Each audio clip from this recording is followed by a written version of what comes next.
Floyd Mayweather was going to take a L. Everyone asked me to bet, and I told everyone like I don't want to bet. No, I don't bet. This is me just telling you. Ask me why. Ask me why did Floyd Mayweather lose the fight, no matter what. Well, what happened with Nate Robinson when he stepped into the ring with a professional? He got knocked out. You know, we see these people now in 2020s, are starting to take advantage and what we call chasing their dreams, right? Mm-hmm. So now I would be all good if it was just like Floyd Mayweather was fighting for charity and he's going to fight against Logan Paul, right? Right. I'm like, oh, well, okay, now this is great for the culture. The Mm-hmm. champion is fighting the one of the top YouTuber champions, so this is great. YouTube gets a part of it, but then it turned into seeming like a real boxing match. I saw it was on pay per view. They, they were selling it $50 a pop, and that was to see Floyd Mayweather fight. Now I'm not gonna lie to y'all, I got a truth moment, young. If there had been some type of memo telling me that Ocho Cinco was going to be fighting as well, I would have ponied up the dough. I would have paid them whatever they asked me to see Ocho Cinco get into that boxing ring. Now, I don't know what's up with these athletes jumping and cross jumping into different sports and having a good time. And I know what it's about. We all know what it's about. It's about the big payola, the big money, right? But Mm-hmm. Logan Paul allegedly brought in $20 million last night. Mm. Did not hit the canvas and was able to go to the club after the fight against arguably the greatest boxer that we've ever seen. Well, now that's in question. I'm not gonna lie to y'all. I'm not gonna lie. So Rocky Floyd is Box. no longer the best boxer in the world Nah, listen. Like I gotta say, or the if greatest? if the system may take down Mike Tyson, I still think Mike Tyson is the best boxer Yeah. that we ever seen. You Uh-huh. know, I don't think Mike Tyson would have gotten to the ring with a YouTuber and let that YouTuber stand around for 8 rounds. Really, really. So that Hold on. So really it went topped eight off our weekend. rounds? I didn't It see shit. It it went was 8 rounds? it was 12 rounds, but it's an exhibition, an exhibition means that it doesn't count. So win or lose, it doesn't count. But yet we Oh. we paid like it was a real fight. They didn't give us an exhibition price. We didn't get it on the exhibition channel. Uh, you know, it Oh, counted okay. to us. It counted to Americans, unless the good few Americans who have learned the power of fasting, you know, then I gotta tell you, they all had a good opportunity to see the fight for free.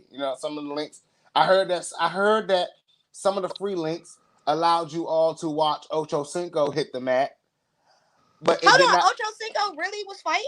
Listen, Jezebel, I wish I could make these things up because these are comedy. These are comedy lines, but this is real life. Our life right now in 2021 is a big punchline. Okay. I missed the lot yesterday. Wow. Yes. I mean, let me tell you, I woke up yesterday ready to press play on my new album, right? And all I could see when I got on my timeline was who are we picking tonight? Now, the Migos performance are always trash to me. I don't really ever see a really lit Migos performance, But that's not what they provide. That's not their thing that they offer. They offer lit music. As long as their music is good, hey, as long as that's good, they're good. And I think the higher they go up, I don't really too much like the boxing platform performances. Did you see our man 3 Black bring out the boxer? No. Yes, 3 Black, all talk, brought out one of the boxers in the opening card, and it was a moment for the DMV that was very powerful. Now, I'm pretty sure that there's probably been other DMV artists that have brought out other rappers, but they're not my mans. I'm not Hold cool on. with So those did they guys. play his song All Talk? Yes, he performed Oh it. my He gosh. did the walkout. He did the walk. That's one for the DMV, Yeah, y'all. that's one for the good guys, right? Ow. That's one for the good guys. Now listen, y'all. There was a list put out, Jezebel, Uh-huh. and on this list, I kind of had a nice little wildfire about this list. Now, I'm just gonna run down these names in order of the list. Okay, Okay. the top 10 best rappers of 2021 so far.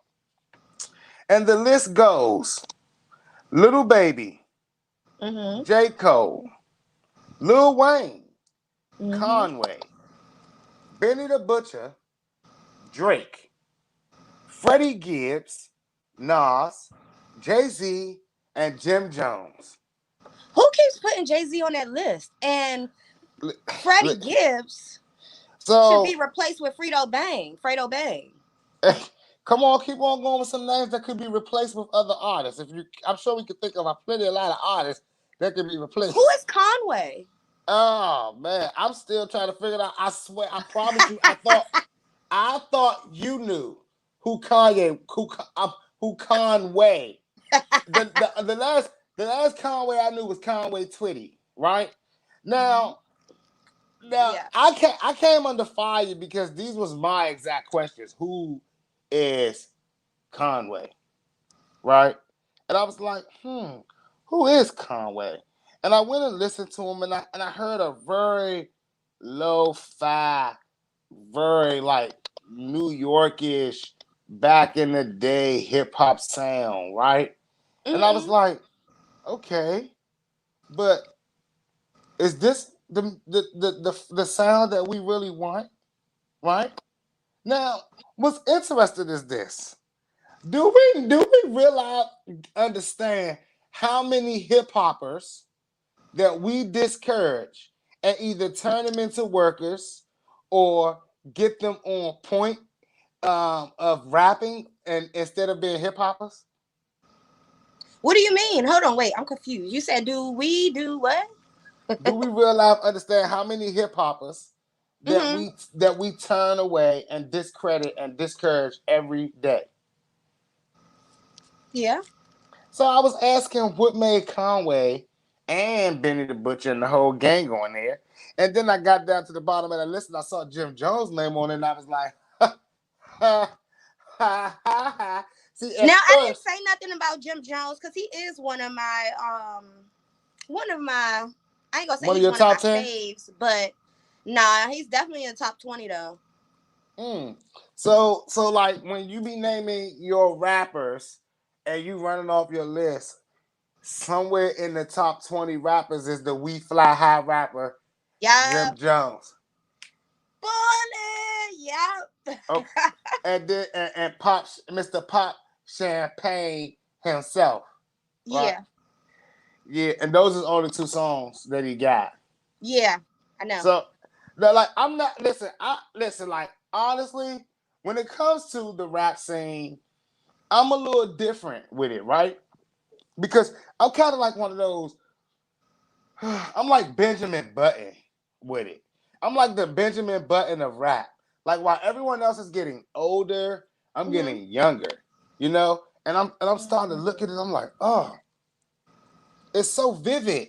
It's so extreme right now. Like we're sitting here and we're making lists and we're going out of our way to not put any new school artists on there.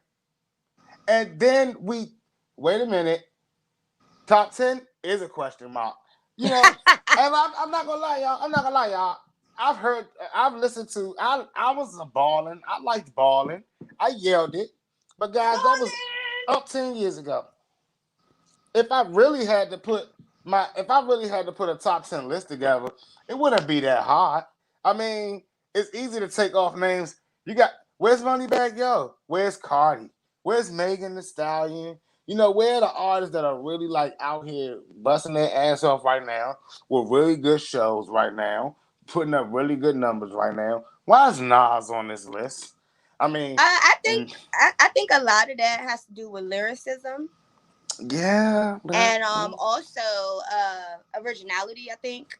Because I want to say a lot of people had ghostwriters, but a lot of those people on the list we would think wrote their own music. So when it comes to like a Cardi or these newer artists, it's like they don't really get credit because it's like all you're doing is just performing. Really, but I think there is no originality anymore in the rap game. Not if you want to sell. Yeah. And honestly, let me take it a whole nother step with everybody out here, y'all. There is no originality when you say I want to rap. When you say I want to sing. I mean, what's the next thing you can do? What you gonna be original in? What you gonna start just singing mime singing? You gonna mime sing for us? You know what I don't like? I don't like all these remakes though. Well, you know why? Listen, so it's It's like hilarious. people don't. I They don't. can't think. But we know the business now, though, right? Mm-hmm. It's like this. Do you want to make? Do you want to work with records that already got credit so that you can make a lot of money, or do you want to start from the bottom when you already done worked up? And a lot of the artists don't. Nobody wants to sign a deal and start from the bottom. It just takes a little longer. So you give people the piece of the pie so you can get to the money that matters, because it's all about sponsorship and it's all about appeasing the fans, you know? And the fans are the ones that make these remixes happen when they compare the artists, when they list the artists and label us. Like, it's a shame that I knew off the break that someone almost 50 made this list. If not 50. What, 50 Cent? Nah. 50 years of age. Huh? Wait, hold on. What? I knew immediately when I got down to the end of that list and saw that it was Jay-Z, Nas, and Jim Jones that someone over 50 made that list. I still think Nas is one of the greatest. Yeah. Top 10. Yeah. And again, if we're talking about an era of 2021, we can't put Nas on that list. I still would. Not of 2021. Yeah. He's a lyricist. I want to do a project. We should write down our top tens and post them. Okay. And then let America debate our top tens. I've already been told I think like a 20-year-old Jezebel, so I don't know what's your age range going to be. You know, mine's is gonna be along the. It's gonna seem like I'm in my 40s because I'm still holding on to Nas. Listen, look, it's nothing wrong with holding. You said Scarface. Mm-hmm. Yeah, see, you working on that 40 and over crowd list, and you too young for that.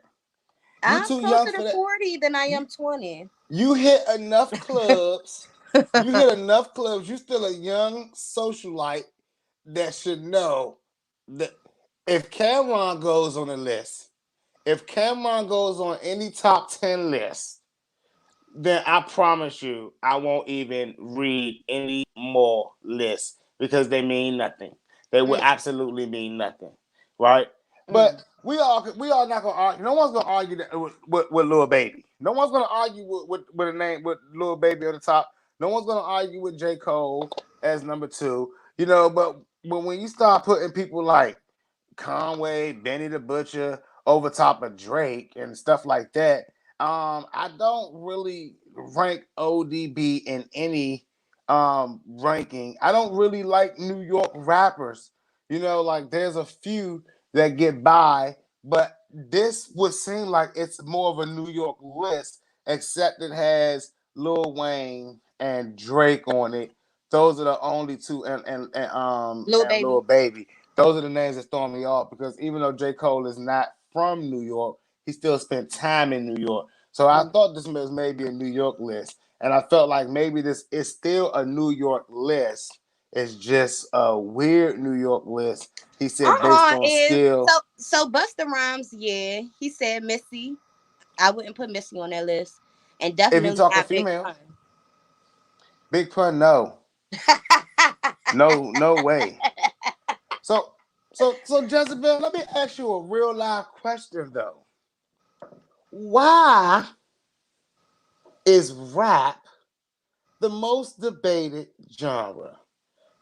Eh, I really could go. I want to go out on a limb and say the only debated genre. But why has rap become the genre that's like a battleground? um, Hold on. You said rap is the only genre that's like a battle round. Yeah, everything is battle. Everything is listed. Everything is a competition. I don't hear people say, who's the best R&B singer? You know, give me I your mean, I think top 10. country music is like that too, though. Maybe, but that's why I say I don't really get into country music like that. But I know. Gospel doesn't battle it out for the throne. They just want to all be good and want to all be, you know. But see, that's not real. It did not come from battling. It came from it came from rocking parties. You know, it came from rocking parties. But it's like the most debated. Every artist is up for debate. There is no room in if a person comes out as a rapper, right? If a person Hmm. says to his friends, "I want to rap," he's automatically, "Who do you think you are? Who do you rap like? Who you sound like? You know?" So I don't see that because I mean, if you sound like somebody, then you're copying. I just that's just how I feel. I don't. it's so hard Imitation to not. It's is so hard to cool. not. I mean, like most people sound like this. They hopefully they sound like themselves, but Yeah, yes. yeah. But some people really want to like really fix their voices to sound like other people, and that. I know. Oh my God. Listen, that is the most corniest thing in the world, young. Like like I get messing around with tones and I get having fun with different sounds in your voice. But like to God that don't be like, I want to sound like The Weeknd, or I want to sound like Drake on this song, or I want to sound like anybody that's out there doing the Migos and shit like that. That's just wow. I heard Yeah. somebody rapping, they was doing the ad libs exactly like another group. You know what I'm saying? I've heard Hmm. artists actually say things and because they know I don't listen to a lot of mainstream stuff. So I hear stuff from an artist and I'll be like, oh, this is dope. And then Hmm. I'll come back and I'll play it for my kids. You know what I'm saying? And they be like, Dad, that's such and such, or no, that's Money Man, or that's Molly Ma. You know what I'm saying? And I'm like, whoa, wait a minute, how do y'all know these people? You know what I'm saying? So I'm like realizing that everything is wild, you know. But I believe that rap music, the minute that you say that you want to become a rapper, that you are automatically under the most scrutiny of all things. Like from Hmm. and the craziest part is after we go into this, I'm about to go further out on a limb, Jezebel, right? Okay. I'm about to go further out on a limb that nothing, nothing that a rapper does matters unless he figures out what the general public wants at that time. Hmm.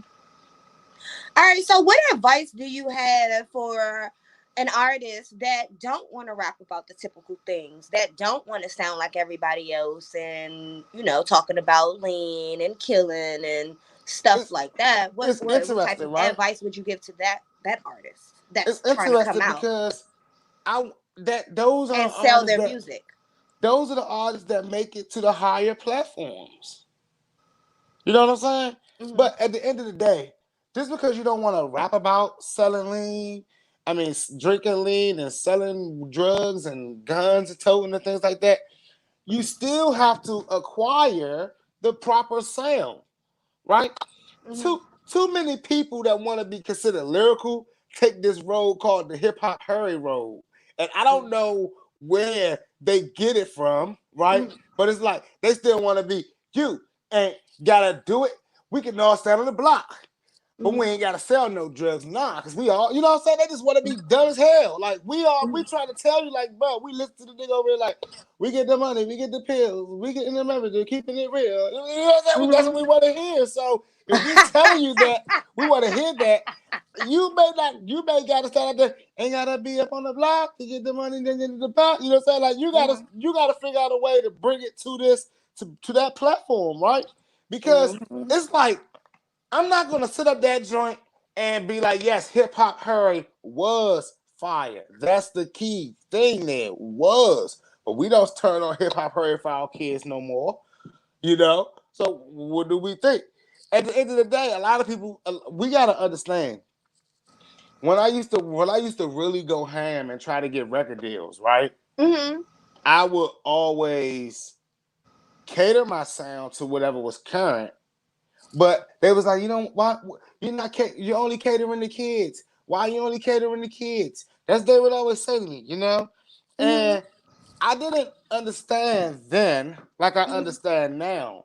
It's like I was going so ham to not be what the market and what everyone was talking about that I was losing focus on what good music is. Right? Now, was I making a lot of music? Yeah.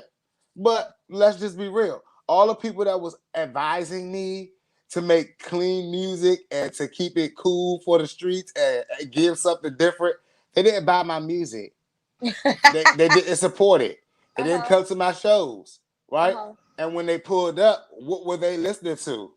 They was listening to the same shit they telling me not to make.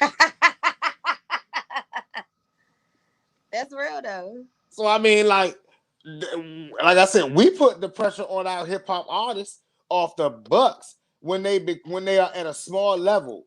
When they are at that starting level is when we deter any young rapper. I mean, for real, if you go back and listen to any rappers, like if you YouTube any rappers like first time when they was discovered, first rap, first bars, it's always something uplifting. It's always something like for the people. You know what I'm saying? They want to ride and get my mom a Benz, take my community up. You know what I'm saying? They all want to do it. They all want to do it. But somewhere along the way, it turns into pop the booty, move your ass, shake this, do that. You know what I'm saying? I mean, well, why is that? Well, because at the end of the day, when I was letting you hear me talk about uplift this community, you didn't cop it, right? Yeah. So what can the artist that doesn't want to rap about that stuff do? Well, gospel it's rap. simple. Stay consistent. I mean, I don't do gospel rap. You don't have to do gospel rap, but you can do motivational rap like Lecrae. But it's stay consistent. You know what I'm saying? You stay persistent in what you're doing. You keep dropping your music like you're doing. But at the end of the day, you have to understand a whole nother level when you're saying, I don't want to play ball like the industry. Now, you have to be as knowledgeable as the industry. You got to look at yourself like, say, all right, I don't want to play ball with y'all, so I have to start my own team. And when y'all start your own team, it's not impressive if you're not in the big leagues. You know, it's really not even impressive if you're not at least in AAA. And if y'all don't understand what I'm talking, that's baseball term is 3 leagues: Major League, AA, AAA. You know, so if you ain't in one of those leagues, then you ain't making no money. You ain't selling no tickets. No one cares, right? So a lot of y'all starting your team to just do your own thing and to be in your own zone, but you're not wanting to play ball with the industry lane. Well, at the end of the day, the industry has the ears. So you got to learn something. So this is what you have to learn. You have to learn either the sound, the cadence, and the tones. You know, the flows that's going in time. You probably got to be more ahead of the time and make so much music that you're never backed up, right? Because you know a lot of those perky leany rappers and shit like that, they say that they're making a lot of music and they say that they in the studio all day long, but it all sounds the same. You know, they ain't really saying nothing different, and they ain't using hooks. They ain't using concepts. So the beauty of it is, y'all, because I was one of those artists that said to myself, I refuse to start talking about killing. I refuse to start talking about guns and drugs and things like that. I did conform a little bit when they said, "Yo, you got to be yourself."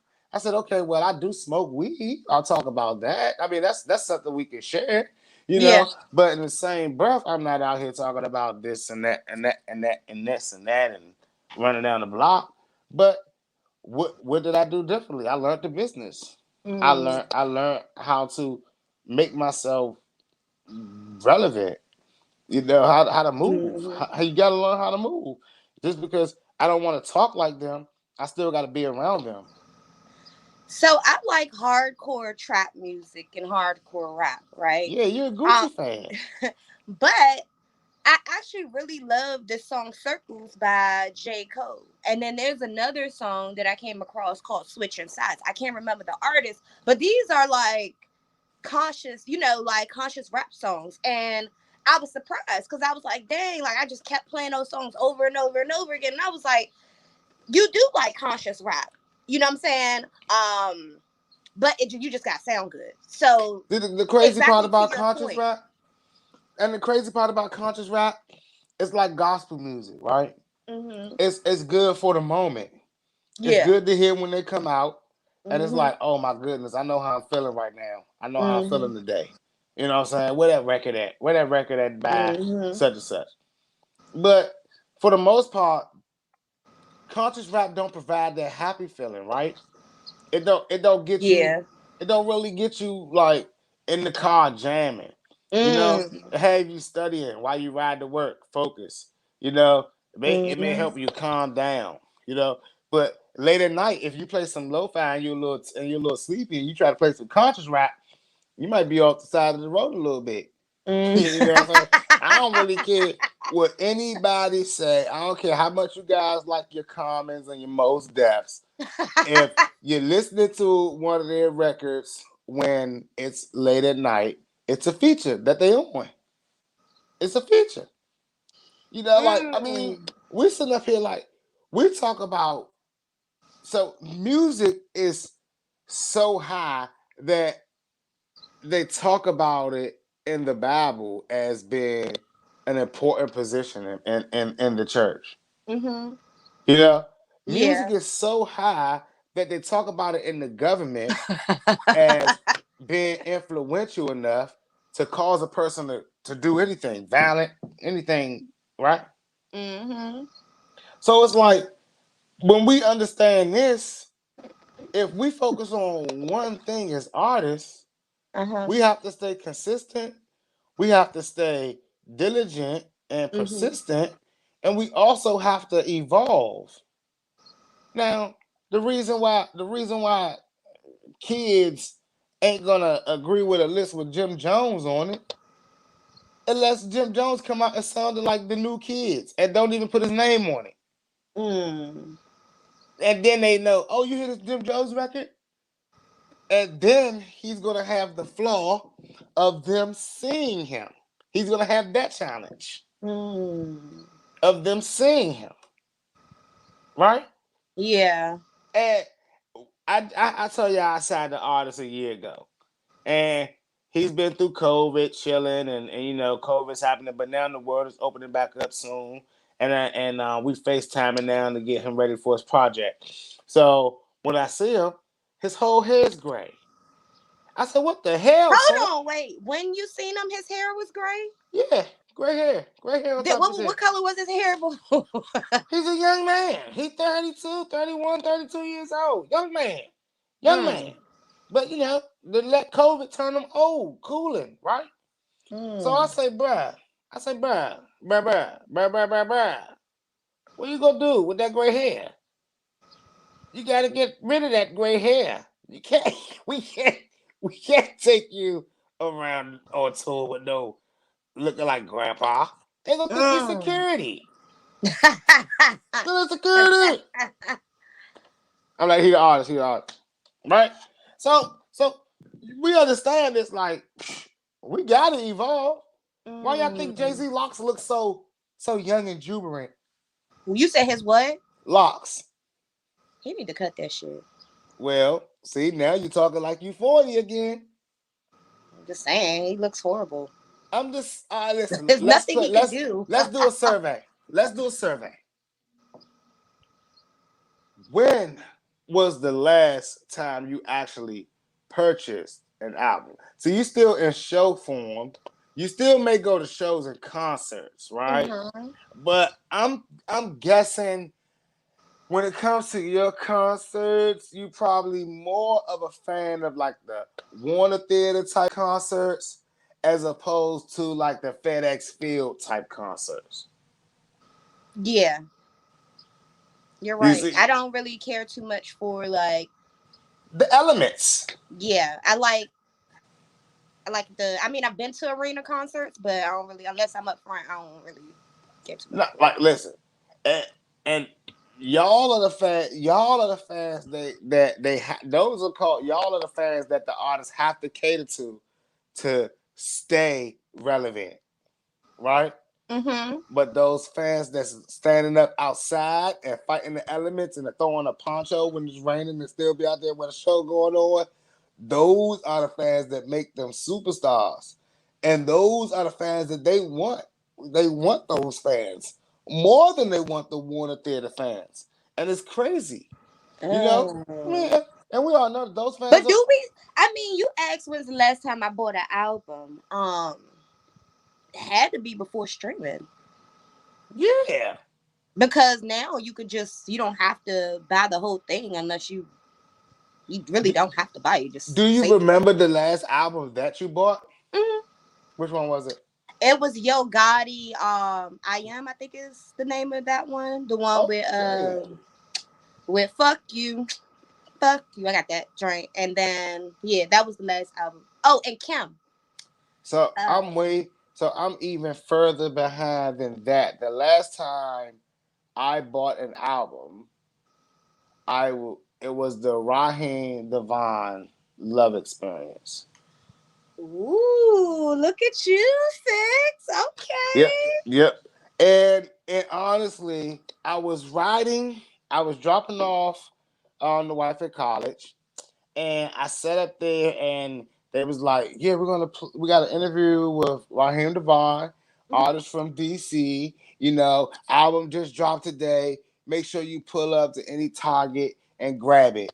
And I'm like, "Wait, DC Target?" Pull right into the Target, right across the street from PG Community College, right?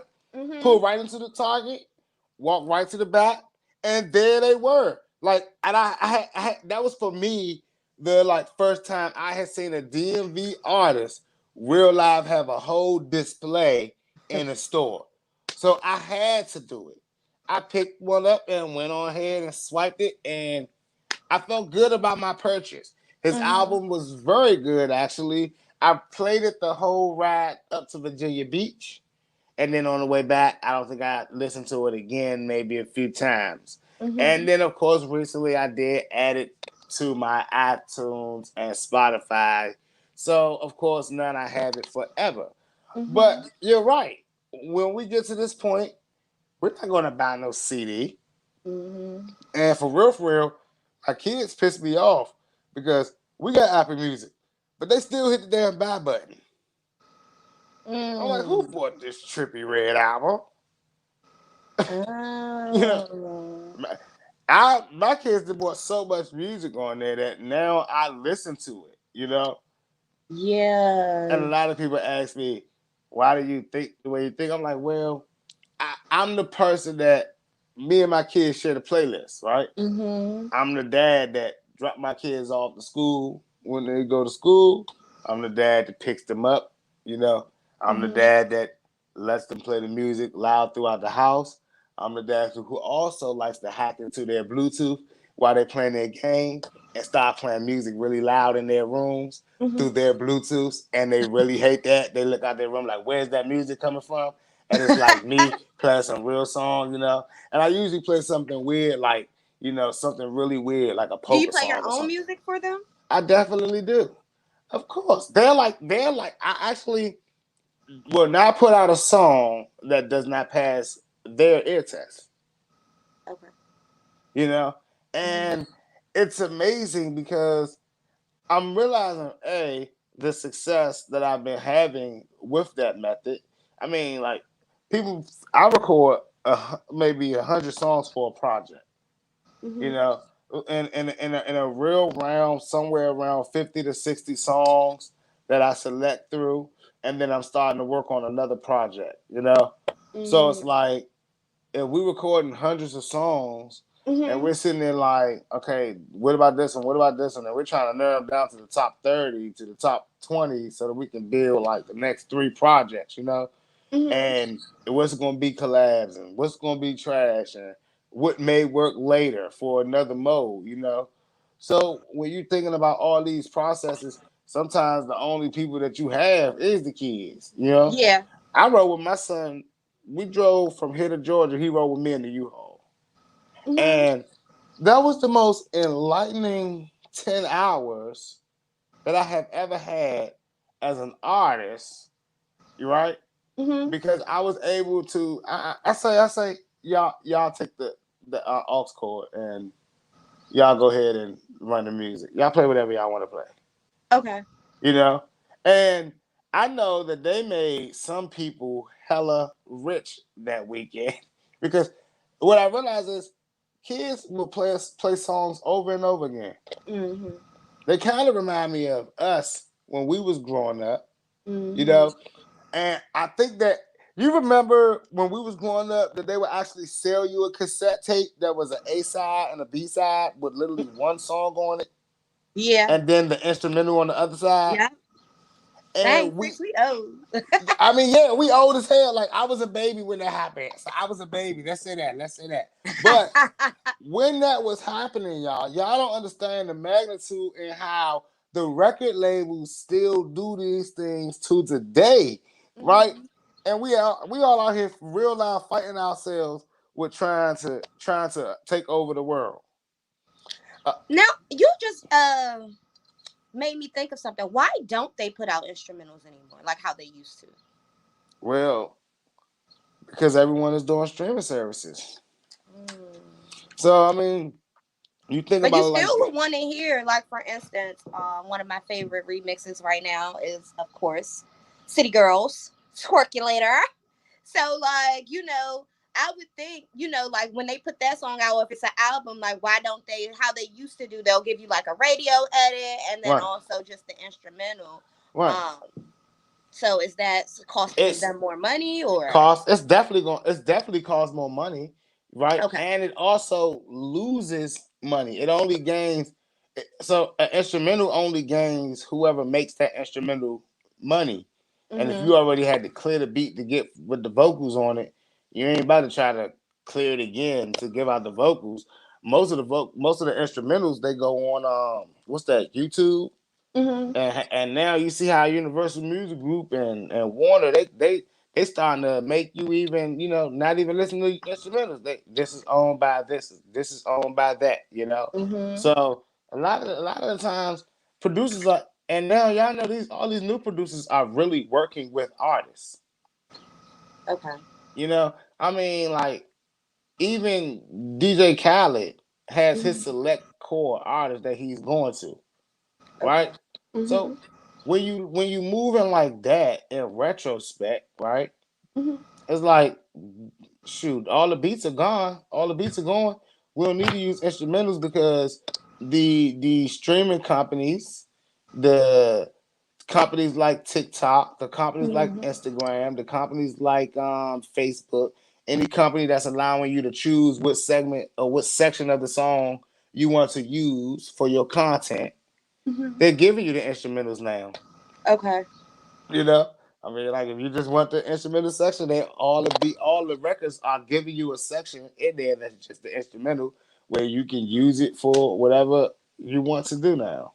Everyone Okay. is everyone is licensing out their music for everything. Mm. Which brings me to an interesting point, right? Because I was asked, how can I got asked me, well, how can I live off my music if I'm not making, what I'm saying, like if I'm not an artist, I just want to put people out there that wants to, like sell music but not perform. And I think that we kind of led to this last week, but we really didn't go into it or not last week, week before last.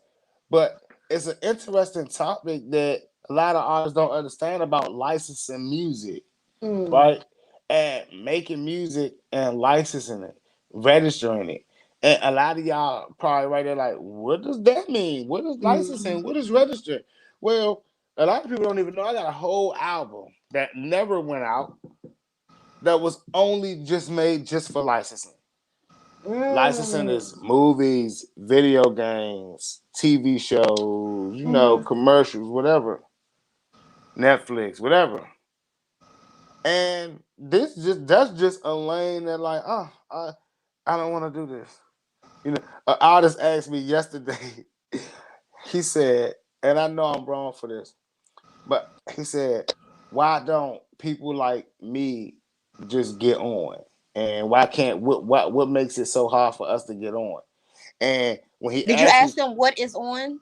yes, I did, but I was really focusing on the question of people like me, right?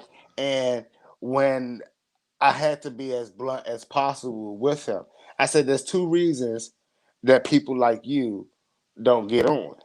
Mhm. And it's either failure to change and adapt to the system and the rules of the game, Mhm. or you're just ugly, right? So, and I gotta tell y'all this. What do Why I you said mean you're this. just ugly?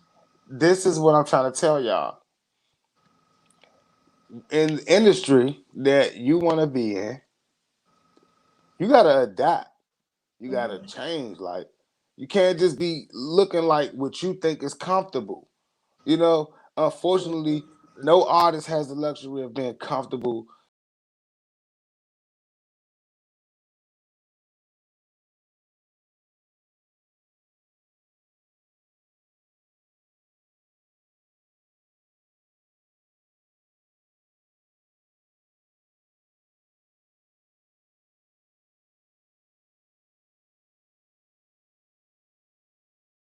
in their own self until they get to a point that they can Kendrick. handle. Yeah, but look at him. He don't even want to make music right now because he can't handle that, wanting to be himself. J. Cole is a strong minded one, but J. Cole is one that understands the business, right? So he's Mhm. already created other people to do what he has to do, right? To fix that look, to fix that image and things like that. But I tell a lot of artists, like, if you don't fix up your image, in 2009, I was begging Sony for a record deal. You know what I'm saying? And a lot of people don't know I was writing for a lot of their artists behind the scenes. At Mhm. least 10 of their artists behind the scenes I was writing for. And I was begging them for a record deal. I mean, begging them, right? Mhm. At that point, my locks was a little longer than this, but they was really thick locks, right? Mhm. They were like really thick. I was like 220 pounds, easy. On a hot day, you would catch me in some nice flannel and a nice. I would. My favorite shirt was a long john brown shirt, and it had like a little design on it or something like that. And I wore that, and I had like a nice little hat, like similar to like what you have now, just like all for fatigue type style. And that what I wore every day to the studio, kind of right. And when I walk in there, they was like, okay, what do you got for us? They would take my music, but it was just a real bad look. So it was a friend of mine's who came to me and said, look at you, right? His honesty was the most blunt honesty ever, but it was real. Immediately, I knew I wanted locks, but all right, something was wrong with these locks. I had to start them over, all right? So I Mhm. did. I started them over. I cut them all off, started them over. Well, he told me 220 pounds, you look like you just write songs. Like, do you want to look like a rapper? Do you want to look like a singer? Then you got to look like a singer. You got to look like a Mhm. rapper. So 3 months, 3 months, every morning, 5 o'clock in the morning, Rain, get up. I'm outside. Let's run a mile, run a mile back. You know, 3 months straight. I'm like, Jesus Christ. You know, so eventually I'm like, all right, I'm getting myself back in shape. I'm trying to do what I got to do. I'm trying to look the part, right? But then I realized these are things that every artist must go through. Mm-hmm. You know. Now, Like Kevin Gates in that liposuction no, or I whatever, can't. I don't listen now. and the 6 pack. That is a technical foul, guys. Y'all can't be going out here and get body sculpted, yo. Yeah. So what Surgery. is up with artists and no facial hair? You know what? Like honestly, I hate facial hair, but I'm gonna tell y'all, I'm shaving. By next week when y'all see me, I'm gonna be clean shaven, right? Because I'm going back to work. I'm about to get back on the trail. The press runs, the tours about to start back up. COVID is over, so it's time to now look the part. But I want to let's play this question, right? Why do y'all think that we've never seen a president of the United States with a beard? I don't know. I mean, It's Rick weird. Rubin, Rick Rubin is white, right? Mm-hmm. Uh, Maybe a Jew. I don't know what his nationality is, but he has a beard long as ZZ Tops. Do Mm-hmm. y'all think that there's a coincidence that Russell Simmons is the face of Def Jam and not Rick Rubin, the white guy? Have you ever No. seen Russell Simmons with a full grown beard?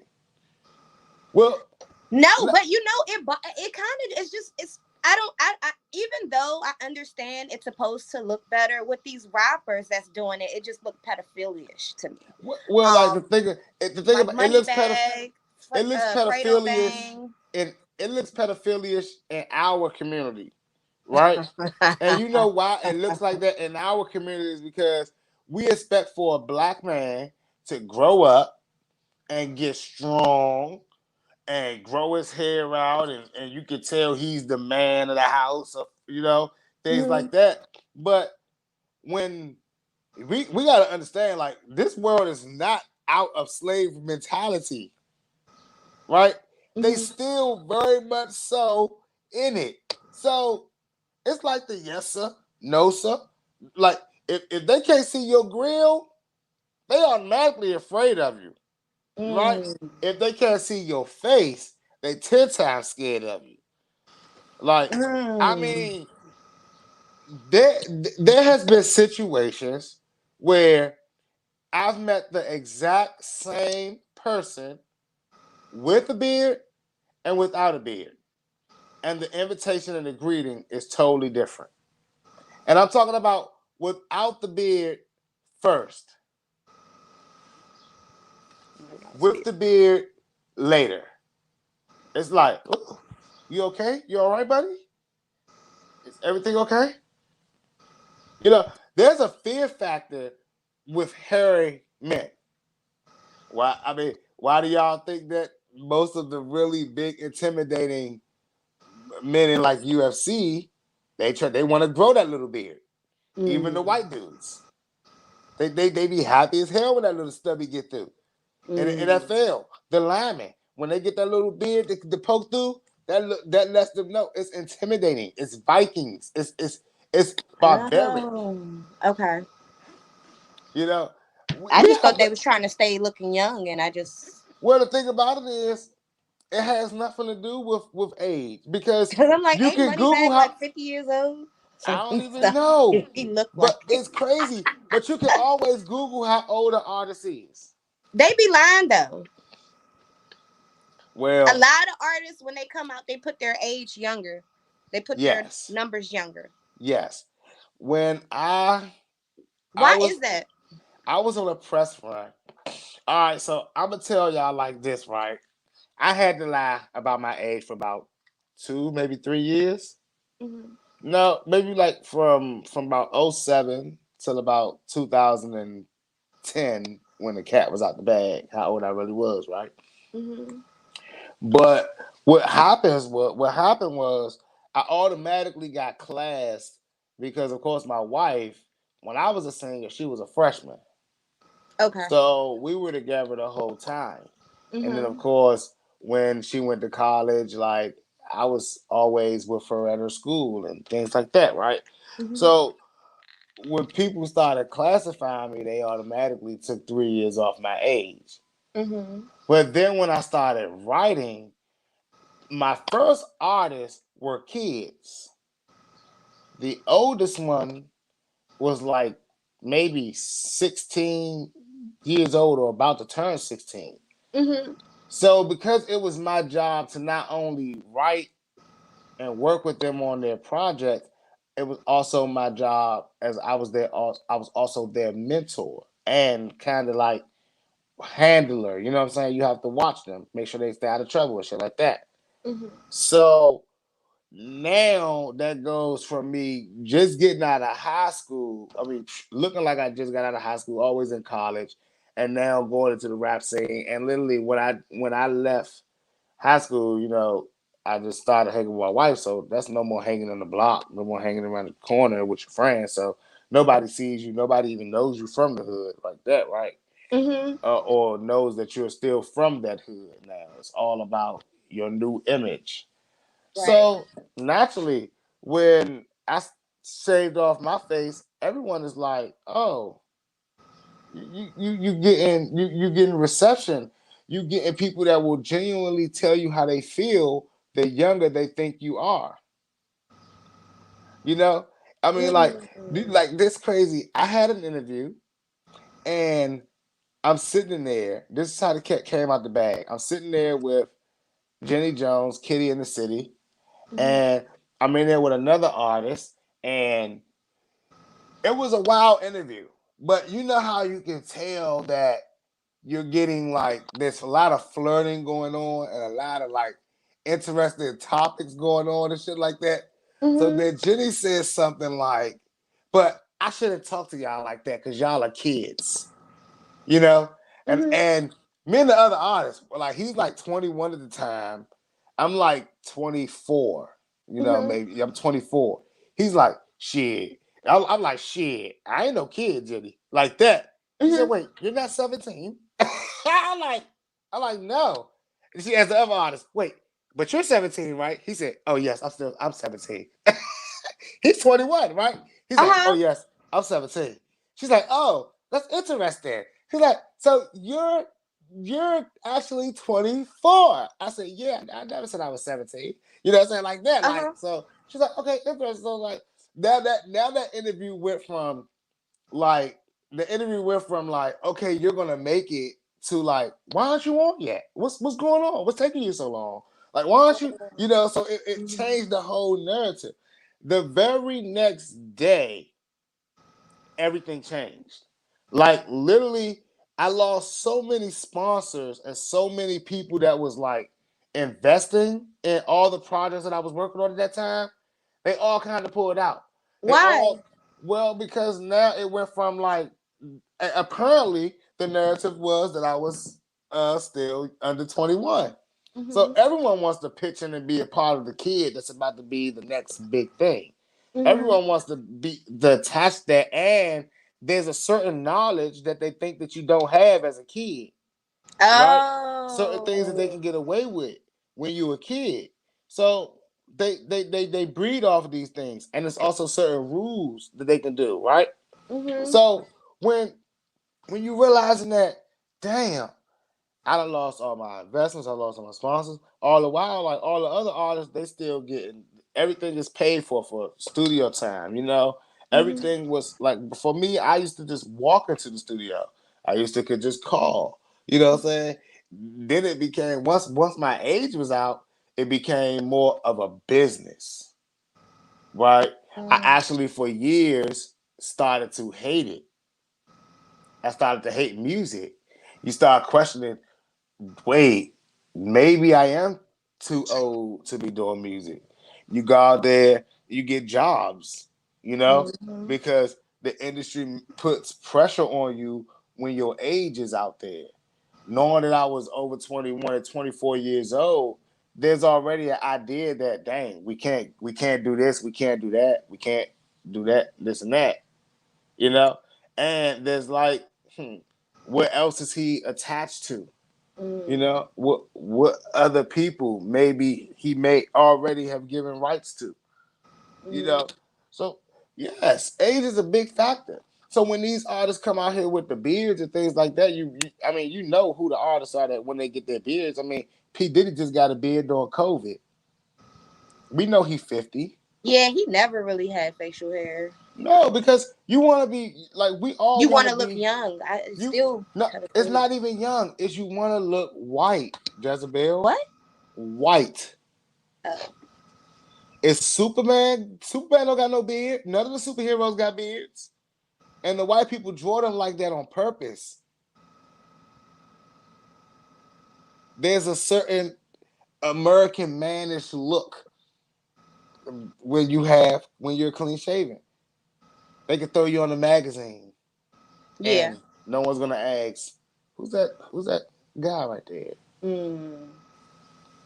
I mean, like it's amazing. The military makes everybody go clean shaven. This would be too much. I used to hate it when I was in the military, and I used to hate it when I was in when I used to work for the DOD. The clean shaven look, right? Mm-hmm. But it's amazing because you realize how much money you make as a clean shaven man as opposed to one who even with hair, like facial hair and stuff like that. Now I wouldn't go too far with my hair now. I ain't Uh-huh. going that far. I ain't touching my hair. Don't nobody touch my hair. But I tell you one thing for sure. This facial hair got to go. Cause I look like a bear. And my mama always say that I be trying to hide my face. You know? So I'm convinced though, guys. I'm not gonna lie to y'all. I'm convinced that the clean shaven look is 20 times the way to go. All of y'all people that be like, you look trying to look young. You trying to look like a pedo. No, man. I'm trying to look like I'm serving my country. And I gotta represent y'all. So I gotta make sure that I'm sharp, I'm high and tight. You know what I'm saying? As they call it in the military. High and tight, suited and booted. I mean, look, y'all won't let an artist go out there dressed in the old way. Somebody said you could just shape it up. Shape it up. I'm like, nah, just shave it all. Shave it all. Only like when you have a beard, you're supposed to be the wise man, a wise man, the old wise man. Yeah, Superman aged slow, so his hair don't grow. He keep that joint nice and tight. You know, people will probably run from Superman. People will run from Superman if he pulled up looking like Odin. If he dropped down looking like Odin, they'd be like, "Oh no!" You know, with a beard, they would run from him like he's a villain. So I mean, that's why the clean look is all. That's why the clean look is definitely. You're gonna realize that the more prominent an artist gets, the more clean shaven they will be. Watch what I tell y'all. I want everybody to start looking at the artists that y'all really, and not just artists, male actors. You know what I'm saying? Rick Male Ross never athletes. had to get rid of his though. Well, you know why? Because Rick Ross made it a part of his moniker, like James Harden. He made it a part of his moniker. You know what I'm saying? And he can't. So the image that already had to be put on them, like Rick Ross' image came out. He's a boss. Don't play with him. You know what I'm saying? Don't mess with him. He's a boss. That's how he's gonna walk around. A no tucking shit type of guy. Look at Suge Knight. He's a boss. You know what I'm saying? They didn't have that image to where I want you to come and be he ka ka ha ha ha. You know what I'm saying? Like, nah. But you ain't see Wale and Meek Mill and them sporting that damn beard. You know? And Meek Mill, he got the little chops.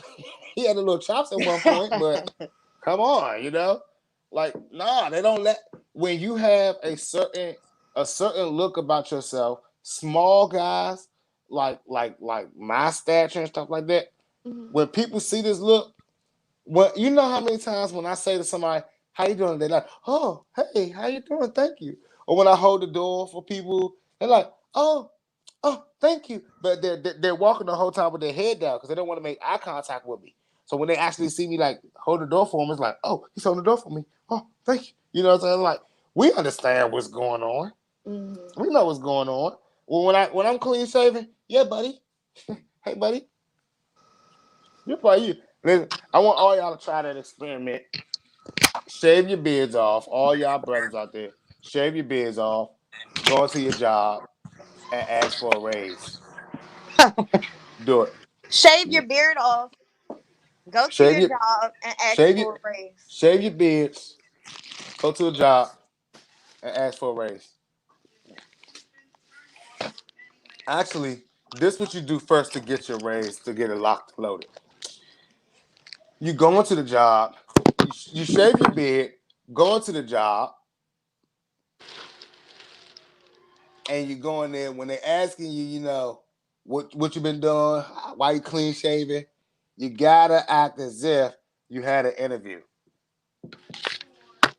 And as long as you play that role, that part right there, cool, you gonna get a raise.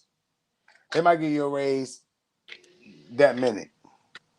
I've done it several times, and it has always worked to perfection.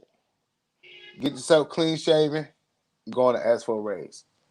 So look, Jezebel, Yes, sir. let me tell you what's hilarious to me. I am convinced, I am super duper 120% convinced that lyrics do not matter in music and never have.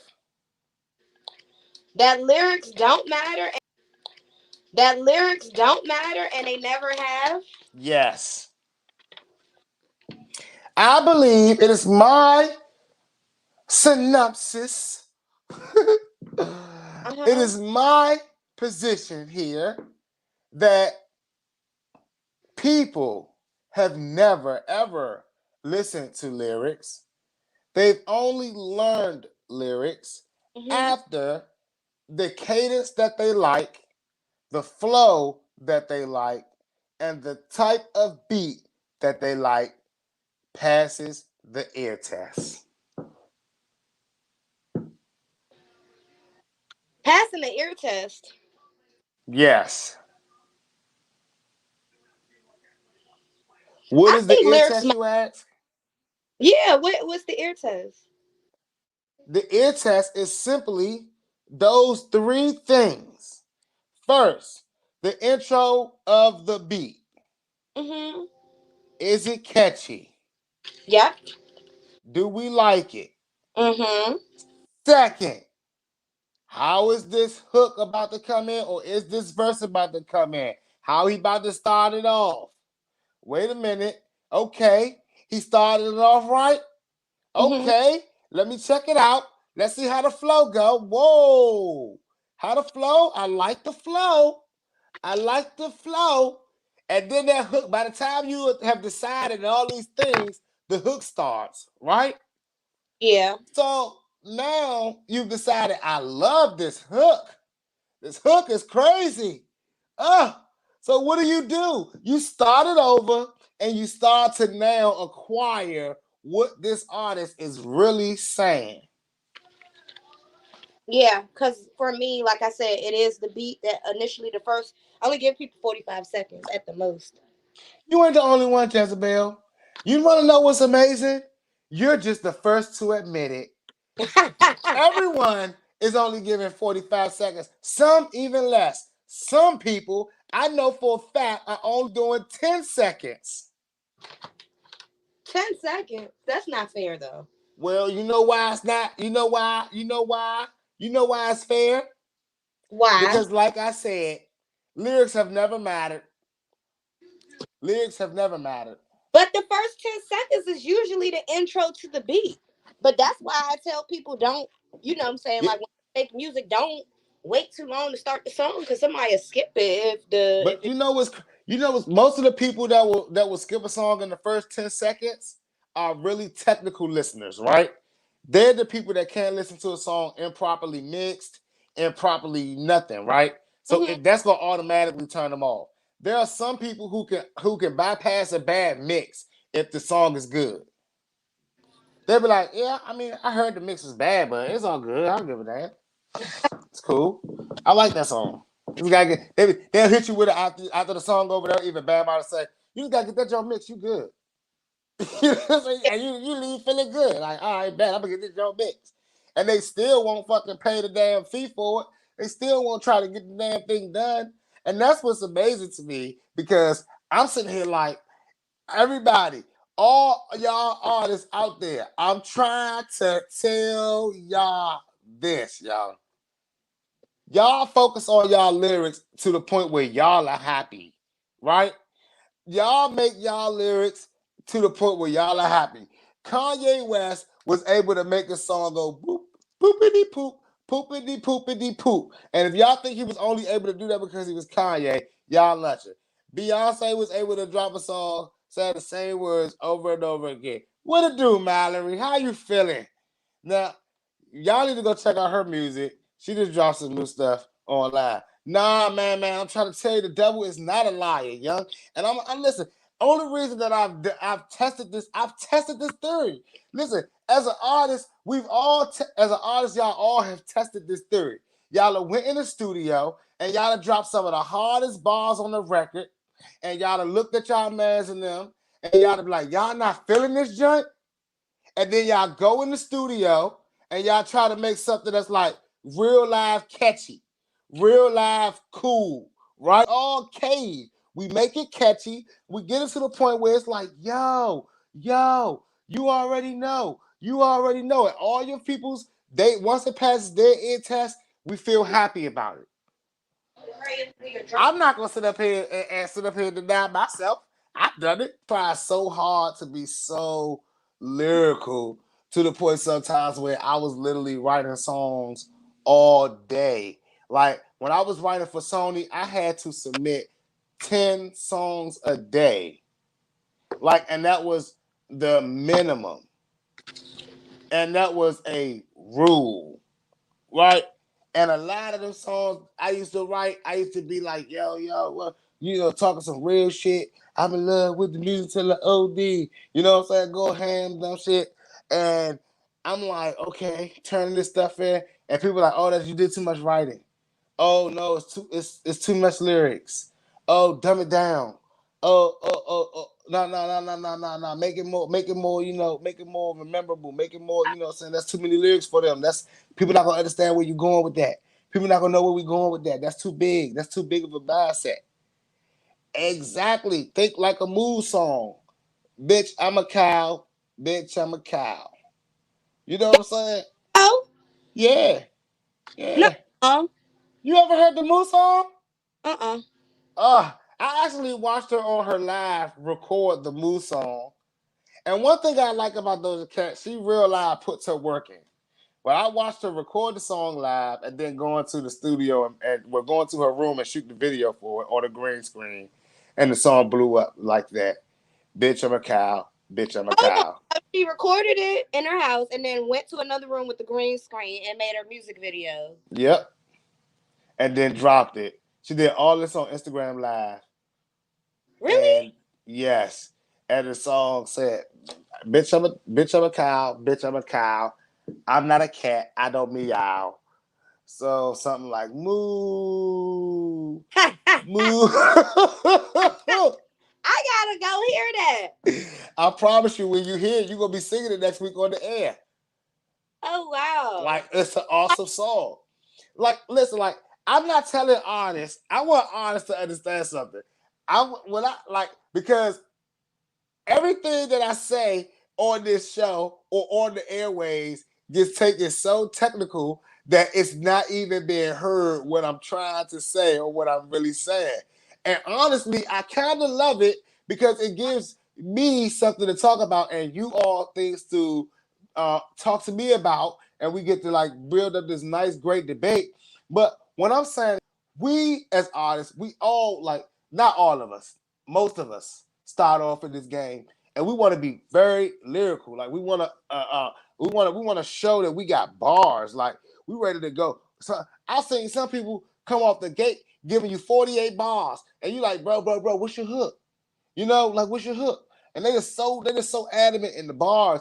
Half the time, a lot of this should be fire, but a lot of it's no song structure.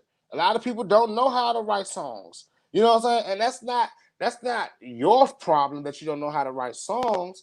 It's your problem if you don't want to learn how to write songs and you want to be a songwriter or you want to make music. Certain type of way to write a song. Yes, Oh, there's you can't just start rules. with the hook and then the second verse and then go back to the first verse and then Well, the I mean, like, so what you like? You're talking about structure, right?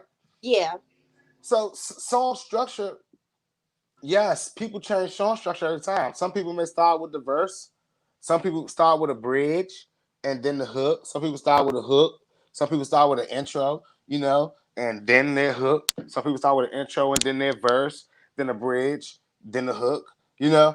But at the end of the day, you're not gonna find no one is just out there writing 48 bars and then a hook. The days of writing 7-minute songs like James Brown used to do is kind of like over.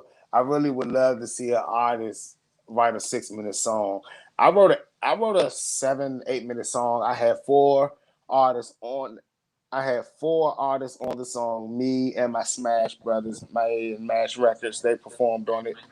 And that record, everyone has 16 bars plus the hook had is 8. Now we went ham performing that record. That record was like a whole set. What does that say when it comes to rap? Just kiss it, keep it simple, stupid. I mean, like, honestly, the sad thing is, bruh, when it comes to rap or any type of music, it's always gonna be feeling. Like, if you're not real, if and people can tell when you real, even and it really doesn't matter what you're talking about. I'm not talking about a gangster. I'm not talking about like somebody that's talking about selling and all this stuff. I'm like, if you real life going through tragedy in your life, if you real life going through love loss, if you real life going Open through your eyes. Thank you. parental problems, if you real life going You through gotta hold your eyes. relationship problems, and you talk about it in your music and you sharing your life, that's how you gain your shelf life. A lot of artists say And a then lot all of the way down. You're good. artists are private on social All right. media And then and we're gonna put private tabs in in it. the realm of the world because their music Right. is so open. Like, they talking about everything in the music, and those are the mega stars. You know what I'm saying? I mean, listen. When Kendrick came out talking about syrup sandwiches and all that stuff like that, like, we felt that. You know what I'm saying? Mm-hmm. I mean, when Future talks about Perkies and lean, we don't feel that. You said you we know, don't feel. You said we don't feel it or we don't steal it. no, we don't feel that. Oh. We don't. So we judge it because that's not what we feel. But when Future talks about, being the other shit that he talks about, the hunger, the fight, the things like that, that's when everybody like, oh, Future's great. You know what I mean? Like, it's a Yeah. thing. Like, I tell a lot of artists, like I told y'all last week, no one's focusing on the day one and making a day two and making a day three. Everyone is focused on the world off the breaks. I got artists that started rapping and they call me and say, how can I do millions of streams? And I'm like, that's the question that you want to ask me? How to do millions of streams? And then they hate my response. Go on tour.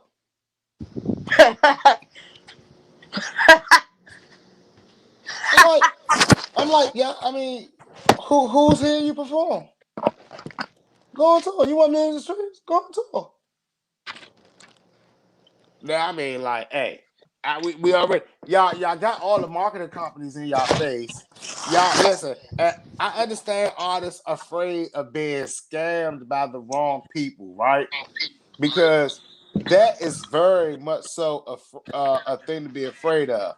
But that is no excuse to not do what you're supposed to do. I mean, look, people steal cars every day, but half of y'all still go out and buy one. We can't make the excuse that they're gonna try to steal it. They're gonna try to steal from me to why we don't have our stuff in order and our paperwork right. Because y'all gotta understand something. As artists, when the minute that you become an artist, you are saying me as this person, this entity is a business right now. And the minute you make that decision, you gotta start asking yourself, Hey, I gotta be like every business. I gotta compete. Now, let me tell y'all a funny story. My wife has started her company now, and she was asking me. She said, "Babe, how should I price this stuff?" And I realize, y'all, a lot of people ask me things. A lot of people ask me things, and like it's very rare that my wife asks me for input. But this year, guys, like I sat back and a lot of, like I tell everybody, a lot of things are happening now, and a lot of payouts are happening now in people's lives, right? And a lot of people are calling me, and I don't want to tell everybody that's sending me in messages and DMs and telling me, that like this show has helped them out a lot and they increased their business or whatever the case may be. I'm proud of y'all, you know what I'm saying? Like, because that's my goal. Like, as we all grow, we grow together. I'm like, Yeah. shoot, you get your business up. One day I might need your business. I may need your help. You know what I'm saying? Shout out to all the clothing companies that's been sending me stuff like that. You know what I'm saying? Things like that. And everything is great, right? But I'm trying to tell y'all. So she comes to me and she says, what do we do? How do I get this popping? I said, well, who you thinking like? You know? Mm-hmm. Like who is your competition? you know? And she said some of her brands that were her competition, and I said, well, let's look them up. Mm-hmm. Let's see what they're doing. What's their numbers? How many sales they get a week? How many clicks on their websites are they getting a week? How many people are visiting their social medias a week? Let's do this. And we sitting back and we go through the analytics and we look at the numbers and we look at the things. I say, well, that's your competition, right? Well, there we go. We do you if you want to be in some type of lane, if you want to be a great, if you want to be the manager at your job, right? You're not gonna sit up there and do less than the manager at your job. You might start doing more. You might actually get the title of a brown nose if you go to. You know what I'm saying? You start coming in early. You start coming in. Look, niggas be so mad like I was going in early all week and they still ain't give me the damn job. Mm-hmm. I'm like, well, do you love your job? Because if you don't love your job, why were you going in early all week to become bigger in it instead of doing what you love to do and giving those same hours to yourself? I mean, That makes so much sense, though. the reality of it is, young, it's just as easy. Like for everyone that challenges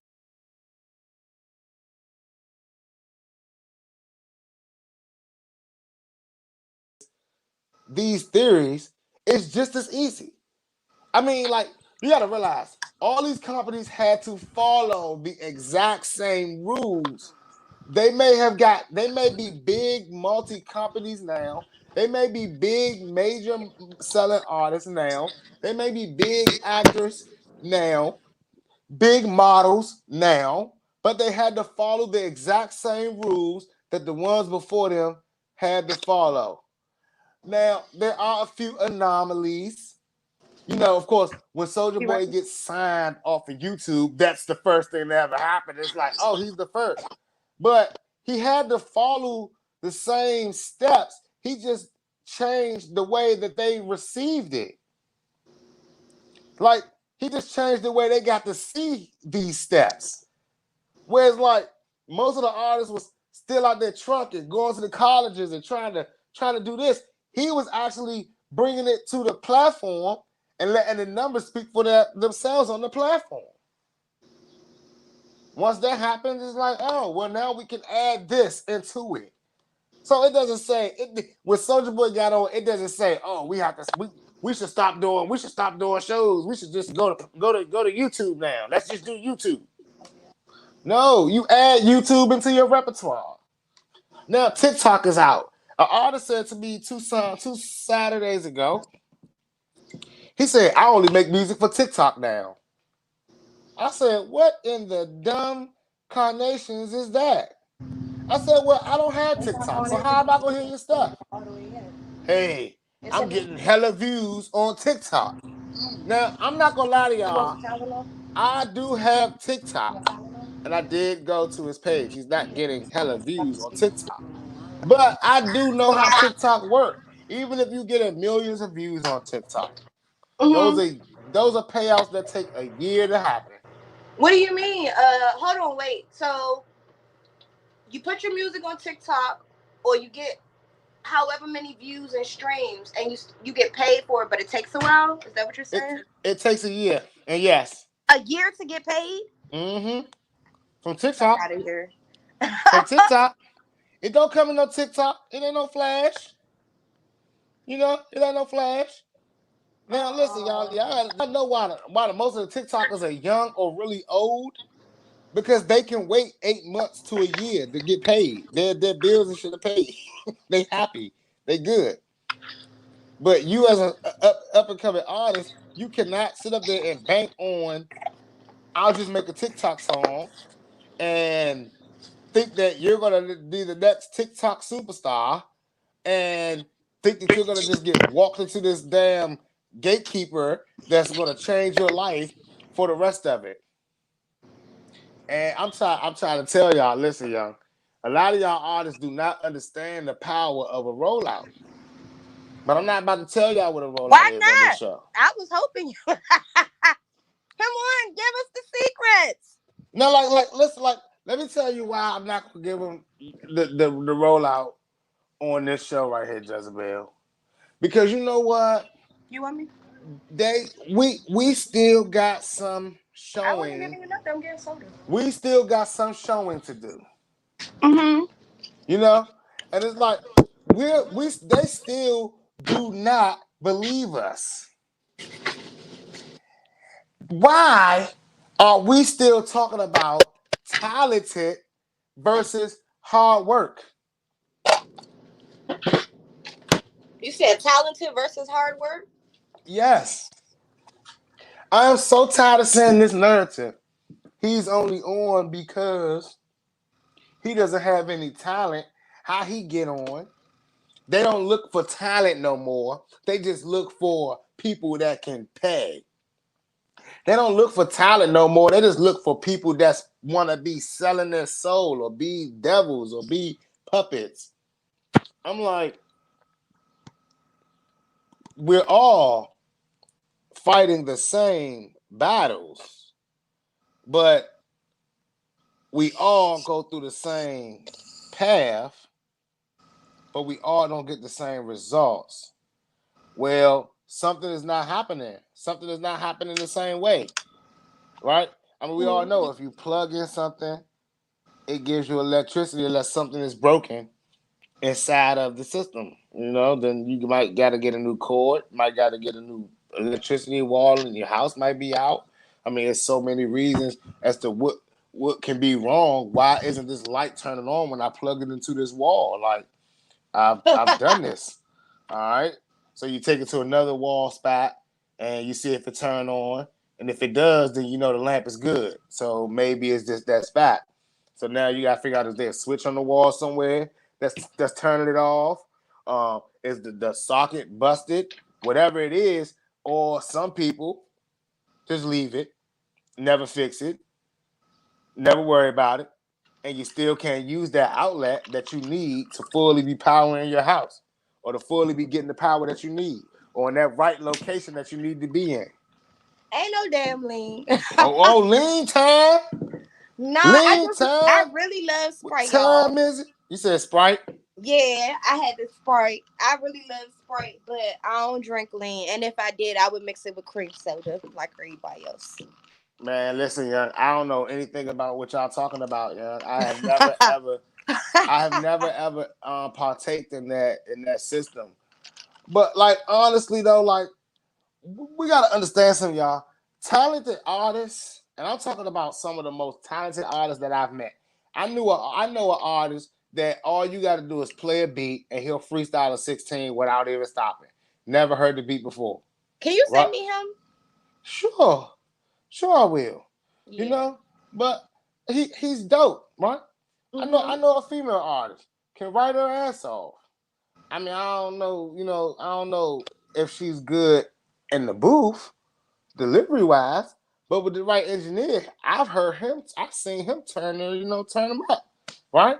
But with the right engineer, I seen him do it. I seen engineers do magic. So, but her pen is crazy. She can write phenomenal. You know, Mm. I seen guys that were totally out of the realm of becoming a superstar. And anybody that thinks that like ugly is a thing, ugly is a gimmick that has to be brought on by a superstar. You said ugly? Yes. Okay. Yeah. And when I What say do you mean? How ugly, do I? I'm not talking just look, y'all. I'm talking about the inability to adapt Mhm. to what is required of you in the industry. You know what I'm saying? It's It's so it, hard. it's not hard if you want to be in it. I mean, Okay. listen, if you want to be an actress, right, and you are 300 pounds, unless the role calls for a 300 pounder, you're never going to play Black Panther. So I I know. mean, I know. are you gonna complain that Marvel won't make a fat Black Panther, or are you gonna get in shape so that you can be Black Panther? You know what I'm saying? Like these are things that we have to ask ourselves. If I wanted to go to the NFL and I wanted to be a wide receiver, I've never seen a 300-pound wide receiver. So for me to think that, then it would be preposterous. We have to start playing the roles in which we want, guys. And adapting. We have to adapt because y'all know where talent fails, where hard work pays off. Like it's funny because when I was writing this segment right here, I was reminded of my senior year in high school. And y'all know I'm short. I'm like 5'7", 5'8" maybe. And our quarterback that was before me, old Charlie Henry, big head ass. Shout out to Be Charlie Henry, nothing. that's my boy. But he was like 6'3", 6 something like that. He was tall, Mhm. and he was the starting quarterback. And everyone, was like, "Oh yeah, we need height, height, height, height." You know, everyone want the tall quarterbacks. But it was something about Charlie that was a little different than me. Like it wasn't just skill set. Obviously, I was better, but they wanted height. It wasn't just the arm. I mean, he could throw the ball far too. At all. But one thing that Charlie That's why didn't I'm do, he keeping did this not on you high. study the game. Because I know you will rub it. Charlie didn't know the plays like All that. right. Where your puss at? Charlie was afraid to get hit. So what What you made want? You want to bring the Charlie water? weak made me strong because I love to study the game. I love to know who is where's what. I knew all the plays that I needed to know for the game plan. I wasn't afraid to get dirty, to get hit. So I worked hard. Talent. We all have talent. We wouldn't be in the field. I keep telling y'all, I don't care if your song is 1,000 streams or 0 streams. That's not why you're not on. That's not why you're not being heard. If you have an inability to adapt, if you have an inability to go out to the people, if you have an inability to let your voice and let people really know who you are, then I'm sorry. You never gonna really get where you need to get. And let's just be real. If you have an inability to play ball and play along with the game, this game, it's a business. And every business that y'all know has to invest and has to make moves and has to put things on the line to do what they got to do. I mean, you get a manufacturing company if you're making clothes. A Mhm. lot of y'all are not even trying to reach out to manufacturing companies. Y'all are not finding out who's making the shirts for these like printful companies. Y'all are not trying to obtain the contracts that they're obtaining, but you want the same credentials. I mean, why don't you get your shirts for $1? You can make them sell them for $25 too. You can do the same thing. There's blueprints for these rules, right? Mhm. I mean, I'm not gonna sit up here and say I want to be a lifeguard and don't ever learn how to swim. Mm. That's just trippy. They're gonna Yeah. say to me, "Well, why'd you ever want to be a lifeguard if you don't want to swim?" And I'm gonna say, "I like the seats. I like the way they get to sit up there in those red shorts, and that looks cool. I want to do it." Mm-hmm. Because that's what it sounds like when rappers be like, I want to rap, and they want to do music, or artists, period, or people, period, that say, I want to do something that's called entertainment, right? That's how it looks when y'all say, I want to do entertainment, but you don't want to do what you got to do. You don't want to learn how to swim. You just want to Mm-hmm. sit in the pew and look cool with your red shorts on. All right. See, what's crazy, Jezebel, is I knew this week was gonna be crazy, right? Because Mm-hmm. we all know I dropped my album yesterday. That's so six, and it's been going wild, right? And yes, let's clap. Yes, and I'm very proud of myself on this project, right? Okay. Because let me tell y'all something. Oh shit! Hold on. 6:34. No, yesterday was the 6th. Yep, yesterday was the 6th. So she was looking at her phone date. Yes, lifeguard success has off. I can see me now. But when I want to let everybody know, like everything that I talk about on this show, I practiced it or practicing it, right? Mm-hmm. So there was a time when I'm sitting back in my room and I'm working on something and I'm really like trying to tell everyone I'm Mm-hmm. dropping this new album, y'all. I want y'all to like tell me what you think, y'all. Give me your feedback, y'all. Mm-hmm. And I would hear crickets, you know? Like, and when I tell y'all that I would hear crickets and I would be like one of the most it would drive me to the point where I was like, okay, but I'm going back in the studio, right? Mm-hmm. Like I told everybody, in 2013, 2012 or 2013, I dropped the mixtape every month, right? And a lot of people was like, well, why'd you drop so much music? Or some people would say, well, that's the grind, you working. But the reality of it is, I was looking, I was searching for that kudos. I was searching for that welcoming committee. You know what I'm saying? I was searching for my friends and my Mm-hmm. peers to be like, yo, you're dope. To talk about me in the circle. I was geeking for one day. This was my dream. I would dream that one day someone would say, who's you guys' top rapper? And then Mm-hmm. one of my friends would say, Success is my Success. top rapper. That was like one of my dreams that I had when I was doing this, right? I would run outside, call them over my house, come here, listen to this, give them free CDs, write my damn name on it like they was like it was really cool to think. Mm-hmm. And then a couple of years ago, I started working with a producer, and he was like, why are you worried about them? Right?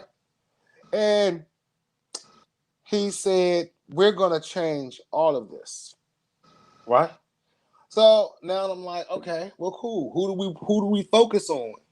I'm Mm-hmm. like, who do we focus on? He said, well, who's on your page? Who's really talking to you? Like who's really liking your stuff? That's who we focus on. You know, and then after we realized that strategy was still like maybe 5 or 10 people, right? Because like I said, no one gave a damn, right? That Mm-hmm. strategy 5 or 10 people. So now he says, okay, well, what's our next strategy? Because 10 people ain't enough. He said, well, now you start to focus on the people. What do everybody have all the time? A birthday. Mm-hmm. What do everybody have? A mom, a dad, Mm-hmm. problems, obstacles, things that they have to overcome. I said, okay, yeah, true. He said, well, that's what we're going to focus on. Let's focus on that. And for some time, I was trying to figure out what did he mean by that? What did he mean by that? Like everybody got obstacles, everybody got things like that. And then it hit me last year. I told everybody when I read and when I started studying, COVID forced you to really start thinking about, okay, how are we gonna survive, right? But Mm-hmm. when I'm reading, when I'm studying, I'm reading these things and lights are going off in my head because I was always around the industry, but I Mm-hmm. wasn't never one of those people that thought how to get in the industry. I was always like, if I'm in here, I'm in here. I'm in here. I'm Right. good. Right. But then when you start realizing, all right, COVID happens and you start realizing, all right, it's time now. People say they're gonna do this, people say they're gonna do that. I've Mm-hmm. done my part, because Yeah. like I said, if someone if someone that's in the industry comes to me and say, yo, you need to start wearing your shoes. Your shoes on you wearing your left foot on your right foot. We wear our left. We wear them on the. We switch them up. Mm-hmm. I would have done that. I would have looked Mm-hmm. at his feet, and if his left shoe was on his right foot and his right foot was on his left foot, I would have changed that. Right? And it's Mm-hmm. and it's and it's not because I wanted to be him, but because he said that's what we do up here. What do you do? you know? Yeah. And that I'm not gonna be like, yo, you're weird. One of my Mm-hmm. best friends, this is my best friend say, he says the craziest shit to me. He says, look, man, just don't do no gay shit. Right? That's what he What? says. Because me and my friend, he studies shit too. Mm-hmm. So he's like, I'm out. I don't want to be in the industry. They're gonna make you do some gay shit. You know what I'm saying? I'm like, bro, they don't make you do gay shit. You know what I'm saying? He's like, yes, they are. Yes, they are. That's his whole thing. And I'm like, no, it's not about that. You know what I'm saying? Mm-hmm. But the reality of the situation is these are called conforms. Like, I mean, a nigga ain't gonna get to the NBA unless he work out like the NBA. Yeah.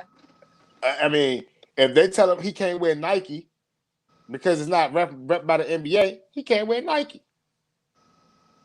Yeah. You know, but a lot of us like shit. I'm gonna do what I want to do. Shit, I'm gonna wear this. I'm gonna wear. I'm Mm-hmm. gonna make that statement. I'm gonna speak on it. Okay, speak on it. But we gotta live with our decisions. If you Mm-hmm. want to move as an exec in the industry, then you gotta learn how is this exec able to move like that, right? Yeah. And man, when I tell y'all, it takes time.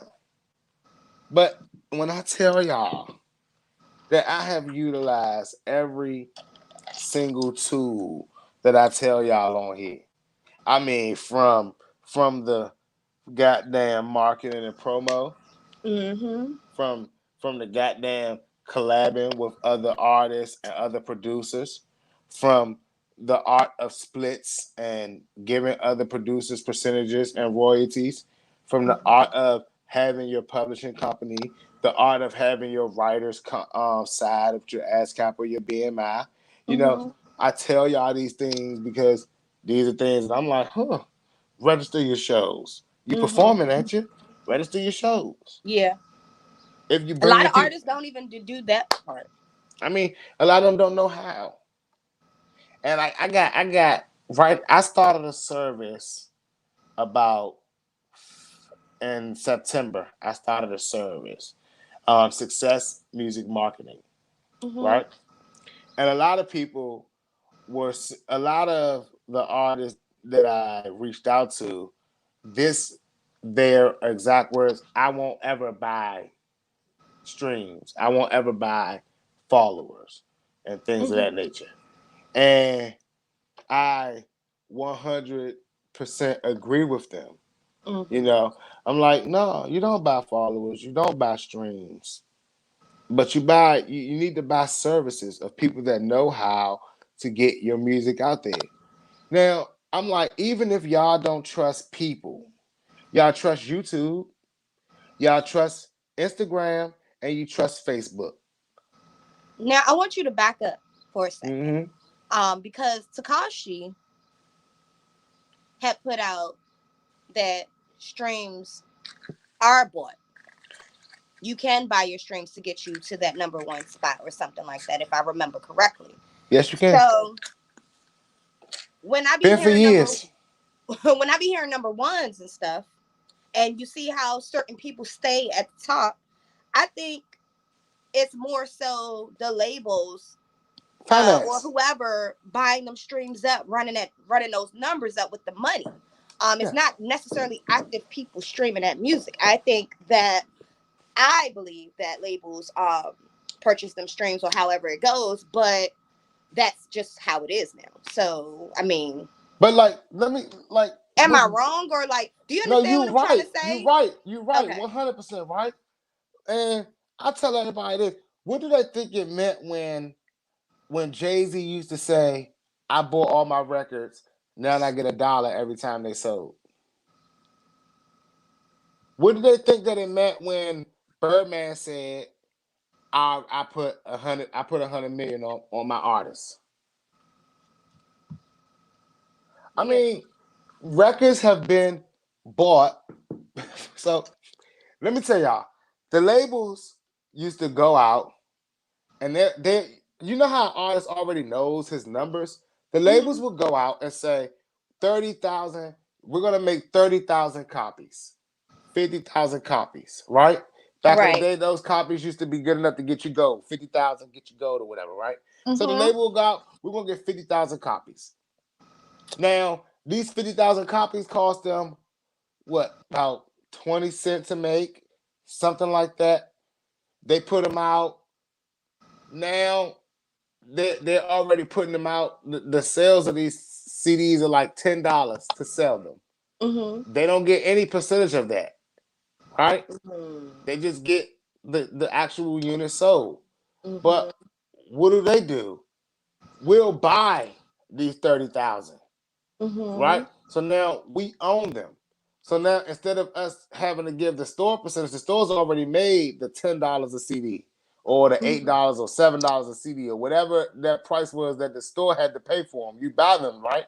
So now Right. you know the record label know we've already sold 50,000 units because we bought them. Now we just need people to come in and physically buy them so we can get our money back, Mm. right? Yeah. That's how an artist ends up on labels or stand on the shelf because he didn't buy any of his own 50,000 units. He let the Mhm. label buy them all. So now when all this money is coming back in from that record, unless he sold over 50,000, he ain't making any money. Because Mhm. why? We haven't these are our records. These ain't bought yet. You know, until these are bought, what are you gonna do? Yes, Yeah. you're gold.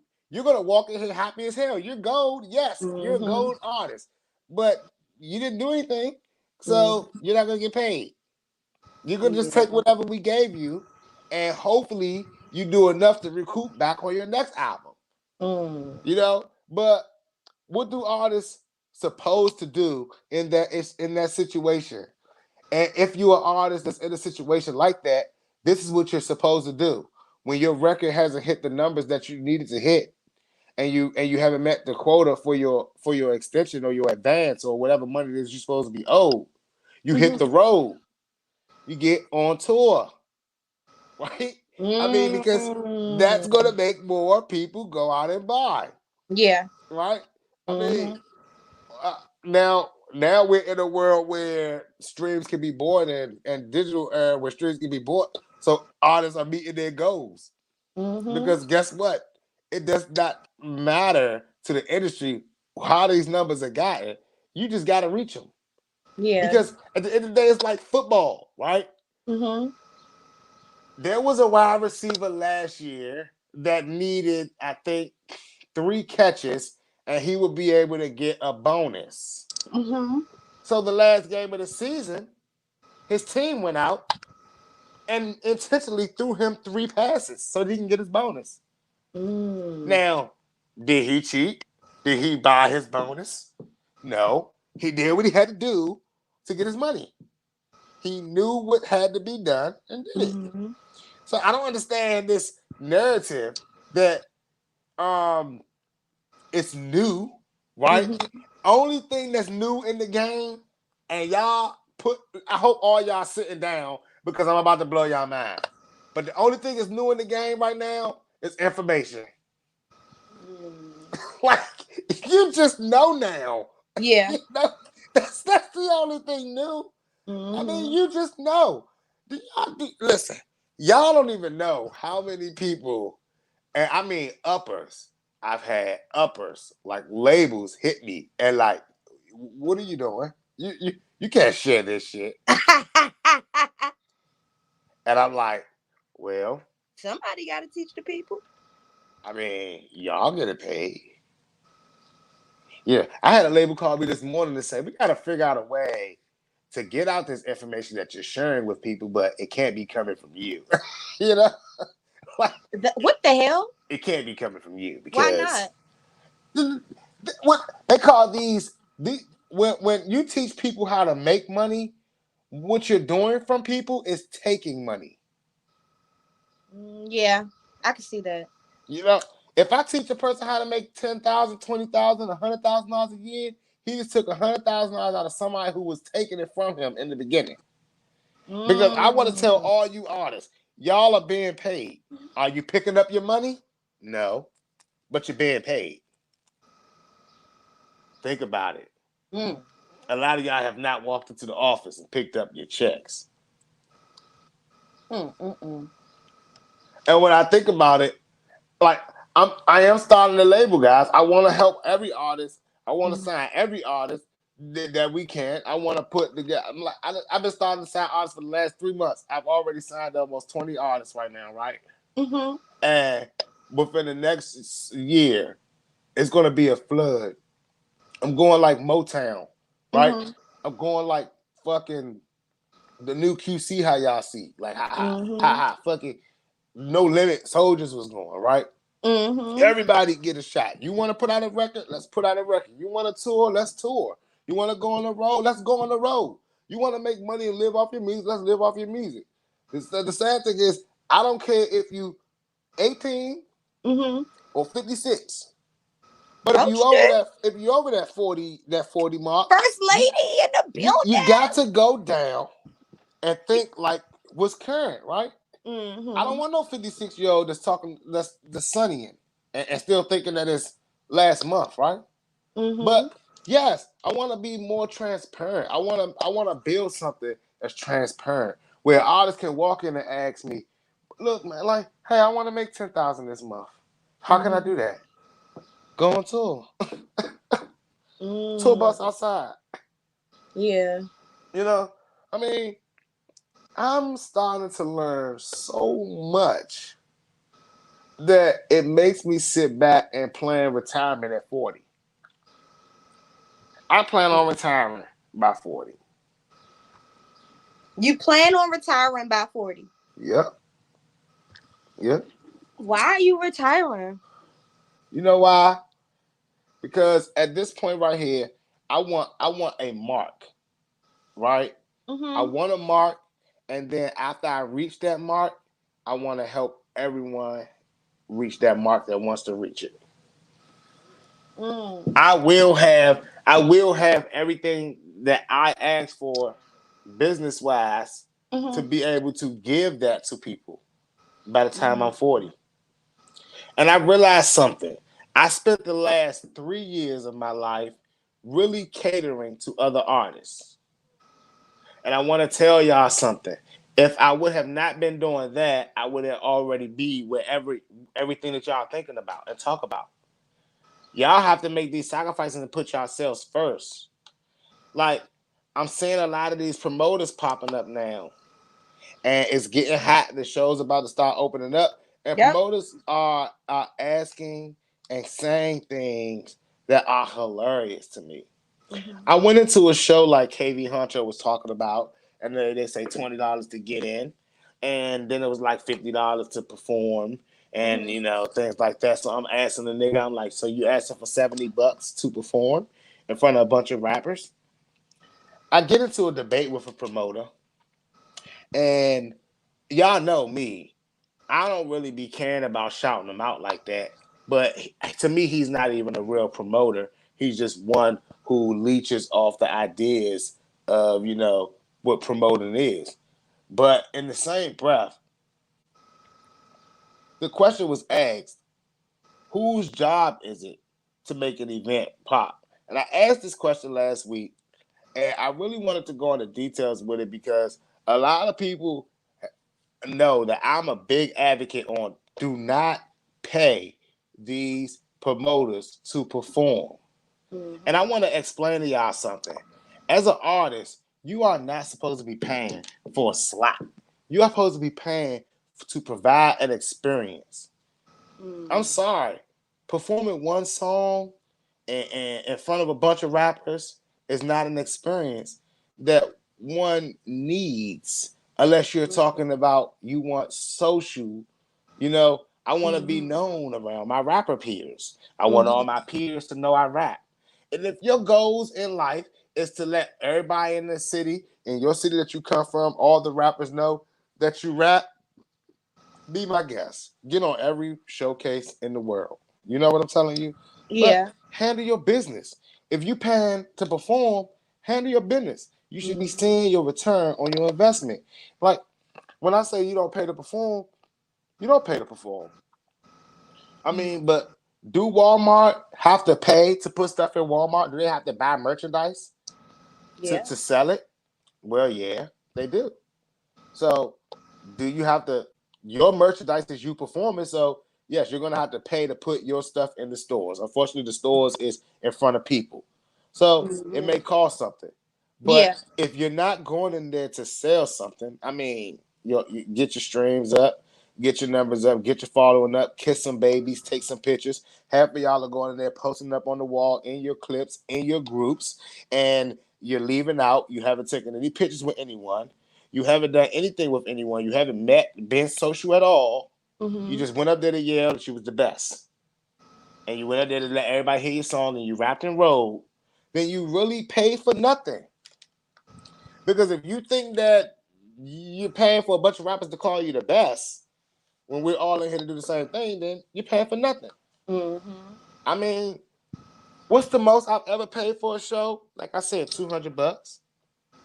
But that was a fest, a summer fest or whatever it was, and there was a bunch of kids there.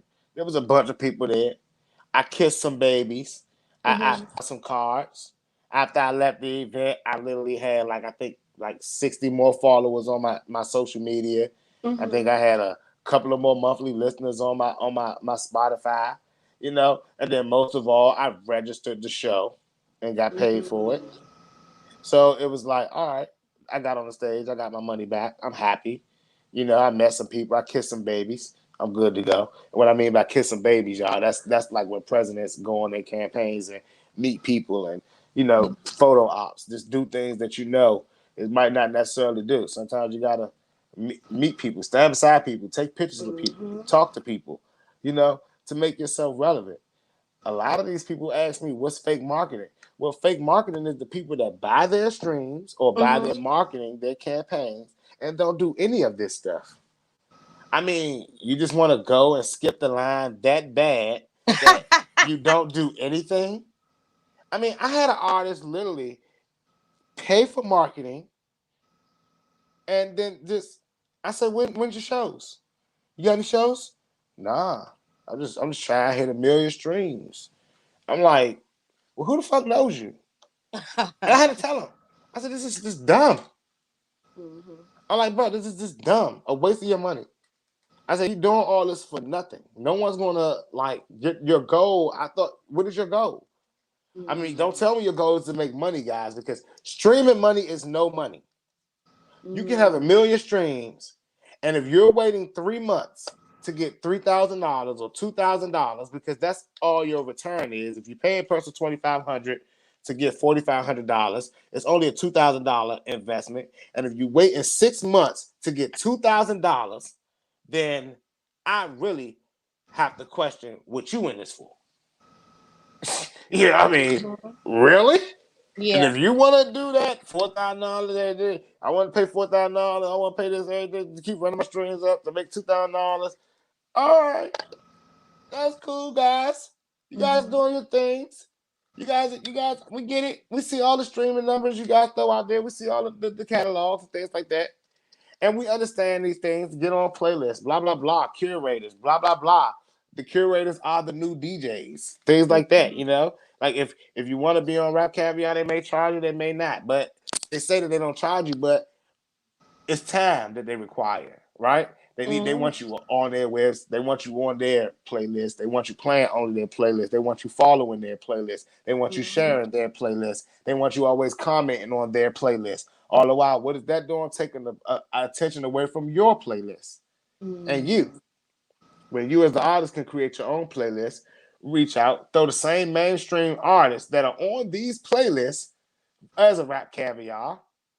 You can throw these same. You can put the baby new song, Lil Baby's new song, J. Cole's new song, Conway for all you people that know who he is. I don't know, but y'all can put all his new songs on your own playlist along with your music, and now you created your own rap caviar. Mm. But y'all ain't even thinking like that, because what does that cost you? That costs you $10 a month. Y'all Yeah. don't even want to pay that. And like I was saying, Jezebel, they say that they don't trust marketing. They don't Mm-hmm. trust the scammers, but yet Facebook, Instagram, and YouTube offer a marketing section, and Mm-hmm. Google, that y'all still don't hit that button and use their own analytics and use their system. Mm. And yeah, don't just listen. Don't tell me that y'all don't trust marketing. Y'all don't want to spend no money, Yeah. but yet you want to call yourselves a business. Yeah. But that's why you go to work every day. You go to work Mm-hmm. every day because you know you're not a business. You know what the Mm-hmm. business is. You know what I'm saying? Yeah. So I'm really trying to get to a point where artists to understand something, young. We have way more power than we think. We got more Mm-hmm. power than the labels. We got more power than the agencies. I'm Mm. gonna tell y'all like RCA Records, senior vice president told me. He said, Six. He said, bro. That's how he talk because he white. He said, bro, you you got it, but you Mm. don't got numbers. That's what we got. You know? Yeah. And the thing that he said to me, y'all, because a lot of people thinking that we talking money. But I told y'all, if you work for a year, if you work for 6 months to a year, work your ass off, you will be generating enough income monthly and quarterly to survive as a music Mm. artist. It takes a 6 month to a year work investment. I'm talking about every night hitting shows. I don't give a damn if it's Joe's, Mo's, or Flo's. You hitting them shows. You know what I'm Yeah. talking about? Because that's how you getting all your. That's these people are the people that pay for you to be there. Mm-hmm. You best believe y'all like to go to Red Lounge. Shout out Red Lounge. Red Lounge is a company that I support because they pay monthly for y'all artists to be in there. I don't think Wafa and Bar even know what they paying for. They just pay it. They don't even give a damn, y'all. They just want y'all to make sure that y'all get what y'all supposed to get. Well, they really probably just want to make sure they don't get sued. You know what I'm talking about? Mm-hmm. But they really take care of y'all. But they drop all this money in there every month, and every single artist walks right by it and give it right back to them without even taking theirs. Mm. And it's cool. It's cool. Cause that's what artists like real artists do. When I walk in there, I'm putting that shit down, baby. When I perform, and I touch that mic. And they don't give me all of y'all money that y'all been missing. They just give me my cut. I have to look at all y'all money still just sit there. And I have to think to myself, like, Mm. I take my cut and I keep it moving. you know? Yeah. And that's how life is working right now, y'all. Mm-hmm. And if y'all ain't out here looking at these top 10 lists and understanding that no names and people that's not really still working and people Mm-hmm. that's old and things like that are still making it. This is Mm-hmm. why I put these things up, because I really want y'all to see, if y'all think that you can't come out of nowhere and make a Mm-hmm. list when these lists is putting people like this above Drake, the number one selling artist in the world, right? Yeah. Like, this is how this list is going nowadays, guys. If y'all don't Mm-hmm. think y'all have a shot, then y'all are lunching. If y'all don't get on your grind and get on top of what you got to do, y'all are Mm-hmm. lunching. If y'all don't think this playing field is more level than you think, then you are lunching. Yeah. Every day, artists are making their own way. And the sad thing is, those artists are way younger, way smarter, way Mm-hmm. faster, and way more abandonment of recklessness. They don't care. They don't. The things that we worry about. Will they like it? Will my friends like it? How do I look? You know, they are on it. the how do I sound? Because all of y'all are this like da da da da bo bo bo bo. Y'all want to make sure y'all this. They are already ahead of y'all.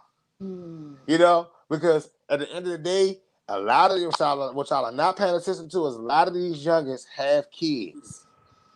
Whereas though, like we was making kids, well, I had my first one at 19, but most of us started at 23, 25, 27, in our 30s. So when we had kids, we already had a mentality, right?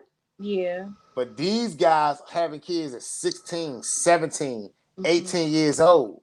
So when they making their music and they in the house, they looking at their baby dance. They looking at the kids that they have dancing to it in the ghetto. They looking at the kids in the hood dancing to this shit. You know what I'm saying? And that's what's driving them. That's and you know what they say? Oh my God, if they like it, I know this about to go crazy. Yeah. Because they understand that. And they put that bag behind it. But y'all already know that is the daggone show. Can't believe it. Before you go, how do you feel about the Mariah Carey and Jay-Z situation? So honestly, I did not look into it. I heard they had an argument, right? Yeah. A misunderstanding. But my thing is, I totally understand Mariah Carey's position. Right? Yeah.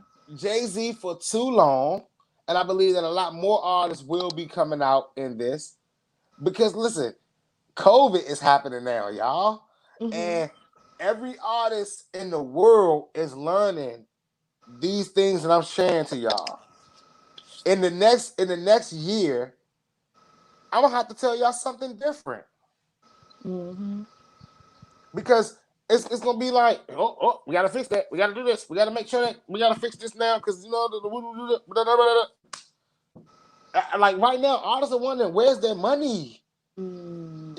I seen a major guys, cause like I said, with my company that I do now, people send me all of the information, like how much they're being paid through their ASCAP, their BMIs, how much they're being paid through their streaming, and I look at their numbers and I look at what they're doing and I look at how they moving and how they promoting their stuff and how they marketing their stuff, and I tell them, okay, well, this is why you're not getting paid. This is why you're not getting paid. Let's get it here, you know.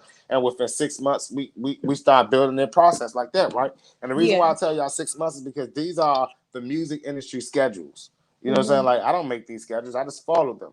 You know, every 6 months with ASCAP, every year with BMI. But you get paid your quarterlies every, you know, if y'all know your quarterly time. Right now, it's about to be publishing time. Next month, it's going to be writer's time. Then the month after that, it's going to be international time. And it's going to start right back over. If y'all don't understand that, then that's y'all got to get that because this is how you get paid. These are like paycheck days, paydays. Y'all don't know these things. So when all these artists are looking for their payments and they starting to get these little ass checks, right? They realizing, oh my God, I signed with my friend and didn't. I thought I had to read with my friend too. I had to read the details with my friend too. Like, you supposed to be an artist, and this is how you do me, right? Because everybody is now realizing the transparency in the game is so open, and like I keep telling you guys, the smoke and mirror with the word masters that y'all keep thinking it's so small, it's so tiny, like it's so tiny that even with all the knowledge that I have, guys, if y'all ask me what I give away my masters, I would sell them in a second.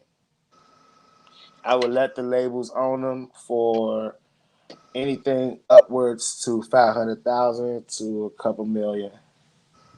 I would let them have them. I would let them fucking have all of them and do what they got to do to make me money. Yeah. So, yeah. But now these artists, they want their platforms. And I've never liked Jay-Z. I keep telling you guys, Jay-Z to me, honestly, like Jay-Z to me, like he's one of the realest hustlers in the game that we have. He's a smart, tactical person. You know what I'm saying? He's like a jock. And I think the reason why I don't like a person like Jay-Z is because Jay-Z thinks like I think. You know, we'll be in the room and if the door keep on opening and we see people back there working, we trying to figure out what they're doing back there. How that's happening. You know, a lot of people in the room, They're focusing on what's in the room and not focusing Mm-hmm. on what's happening behind the scenes to make it happen, right? Right. Because like a lot of times, that's how you're making your money behind the Mm. scenes, behind the door. They Yeah. ain't letting you see that because they can't let you see the buttons that's pushed. Once Mm-hmm. you see the buttons that's pushed, will you need them? No. And one thing about it is, I'm telling y'all the buttons to push. Literally the only thing that I have not done is opened up another screen here and walked y'all through the process of registering hand by hand. And Mm. I'm simply not going to do that. I'm simply not going to do that because that's just no. I'm not going to do that. You have to learn. I'm telling you what to do. Read, read, read, Mm-hmm. read. You know, or hit me in my DMs and send me a cash app. We get you squared away. I'm just saying. I'm simply not gonna do that because it takes time, a little bit too much time for me to Yeah. do it.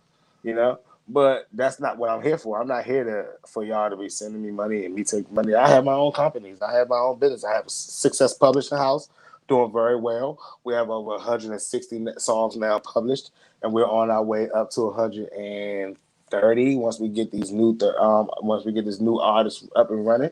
We're up to that now. So we're doing well, you know what I'm saying? We have now signed up 20 artists, 21 artists now, and we are in the process of signing more and more artists. And like we're doing well, you know. I'm not looking at the industry like I'm not no longer looking at the industry like an obstacle that we have to get in. I'm looking at it like, all right, well, I gotta play like I'm already in it. Gotta play Right. ball, right? So I understand the rules. And Mm-hmm. like I told my wife, I said, shit, look, we look at our competition. And Mm. if we can't be Zara or Louis Vuitton when we start, we can start with Walmart or Amazon. How do they Mm-hmm. do it? Make it affordable for everybody. Make Yeah. room for everybody to get in. That's And true. then you start expanding yourself and branching yourself and things like that. And a Mm. lot of us artists, y'all gotta start thinking that way the same too. You know what I'm saying? Like you gotta make yourself for everybody. And then you can start branching it and establishing yourself.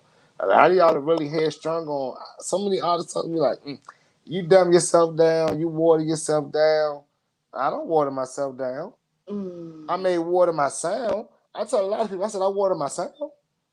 I said, but shit, too much sugar in your Kool-Aid to make you go crazy and not want to drink it. Yeah. So you got to put a little bit of water in it sometimes. Mm. Not enough, not enough, not enough. Make it all tangy and shit.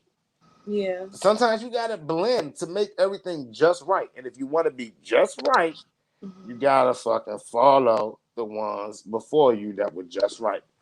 You can't. Oh, y'all keep thinking you gonna be original, make your own lane. I'm here to tell you. Unfortunately, that's not the game. You What you make your smoking on? own lane. So I am smoking on some blueberry runt, and I'm not gonna lie, it's pretty good. My eyes are low, and I hit a J. I hit a little bit of the J. I'm a super high shit on show. But I'm smoking on some blueberry runs that I got from the good old DMV.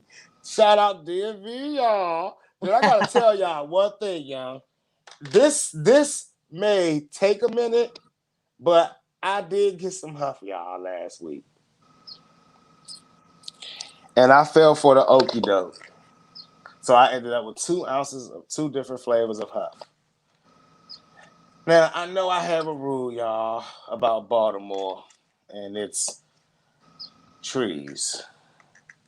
But they had some bullshit up there, y'all.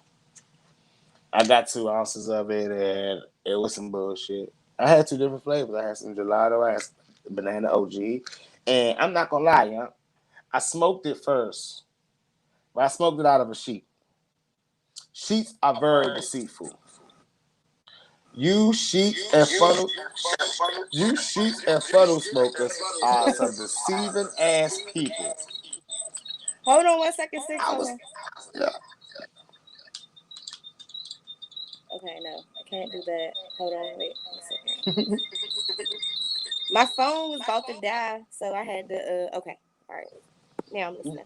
You know, you sheet and funnel smokers are some deceitful ass people. Because the weed was tasting okay in the white boy, but maybe, maybe it was just the white boy.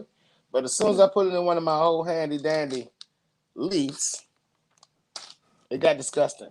got horrible. And I wrote a little bit of leaf, got disgusting. It's horrible. Didn't really get me high like that either, and I was pretty upset about it. So Baltimore, this one's for you. You are part of Huftopia. I will not be getting any more Baltimore weed probably the duration of my life from Baltimore. So yeah, guys, I don't know if they're gonna get better. I don't really care if they get better. I won't be getting any bud from BMO anymore. It's officially on the do not buy list. Oh wow. Weed terrorism. Then I see why people from Baltimore used to wait hours until the person get out there. Now I see. Y'all in Flint Road, y'all might got neck and neck with the Hub Zone. So Jezebel, what you got coming up? Well, you know it's Pride Month, so I want to shout out to all of my LGBT friends and family out there. You guys are great, amazing people. Y'all know how to party. I'm telling you, last night or yesterday, that's why I can't remember what day it is. Okay. Definitely partying with my brothers and sisters in there. So yeah, y'all rock on all month. Fridays will be back. Fridays will be back. The 20, I think it's the 25th or the 26th. That Friday, whatever Friday that is. Okay. Also, what else? What else is going on? Oh, y'all make sure to run them streams up. Yeah. That's so six, and we getting ready for this album release party. Yeah. So it's gonna be lit, y'all. Yeah.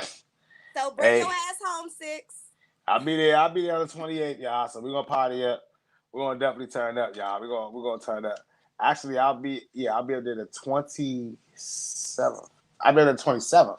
Mm-hmm. You know. So I'll be there for a couple weeks. So y'all already know. I'm gonna stop by your Friday that Friday. Yeah. And y'all already know. I need y'all to definitely run those streams up.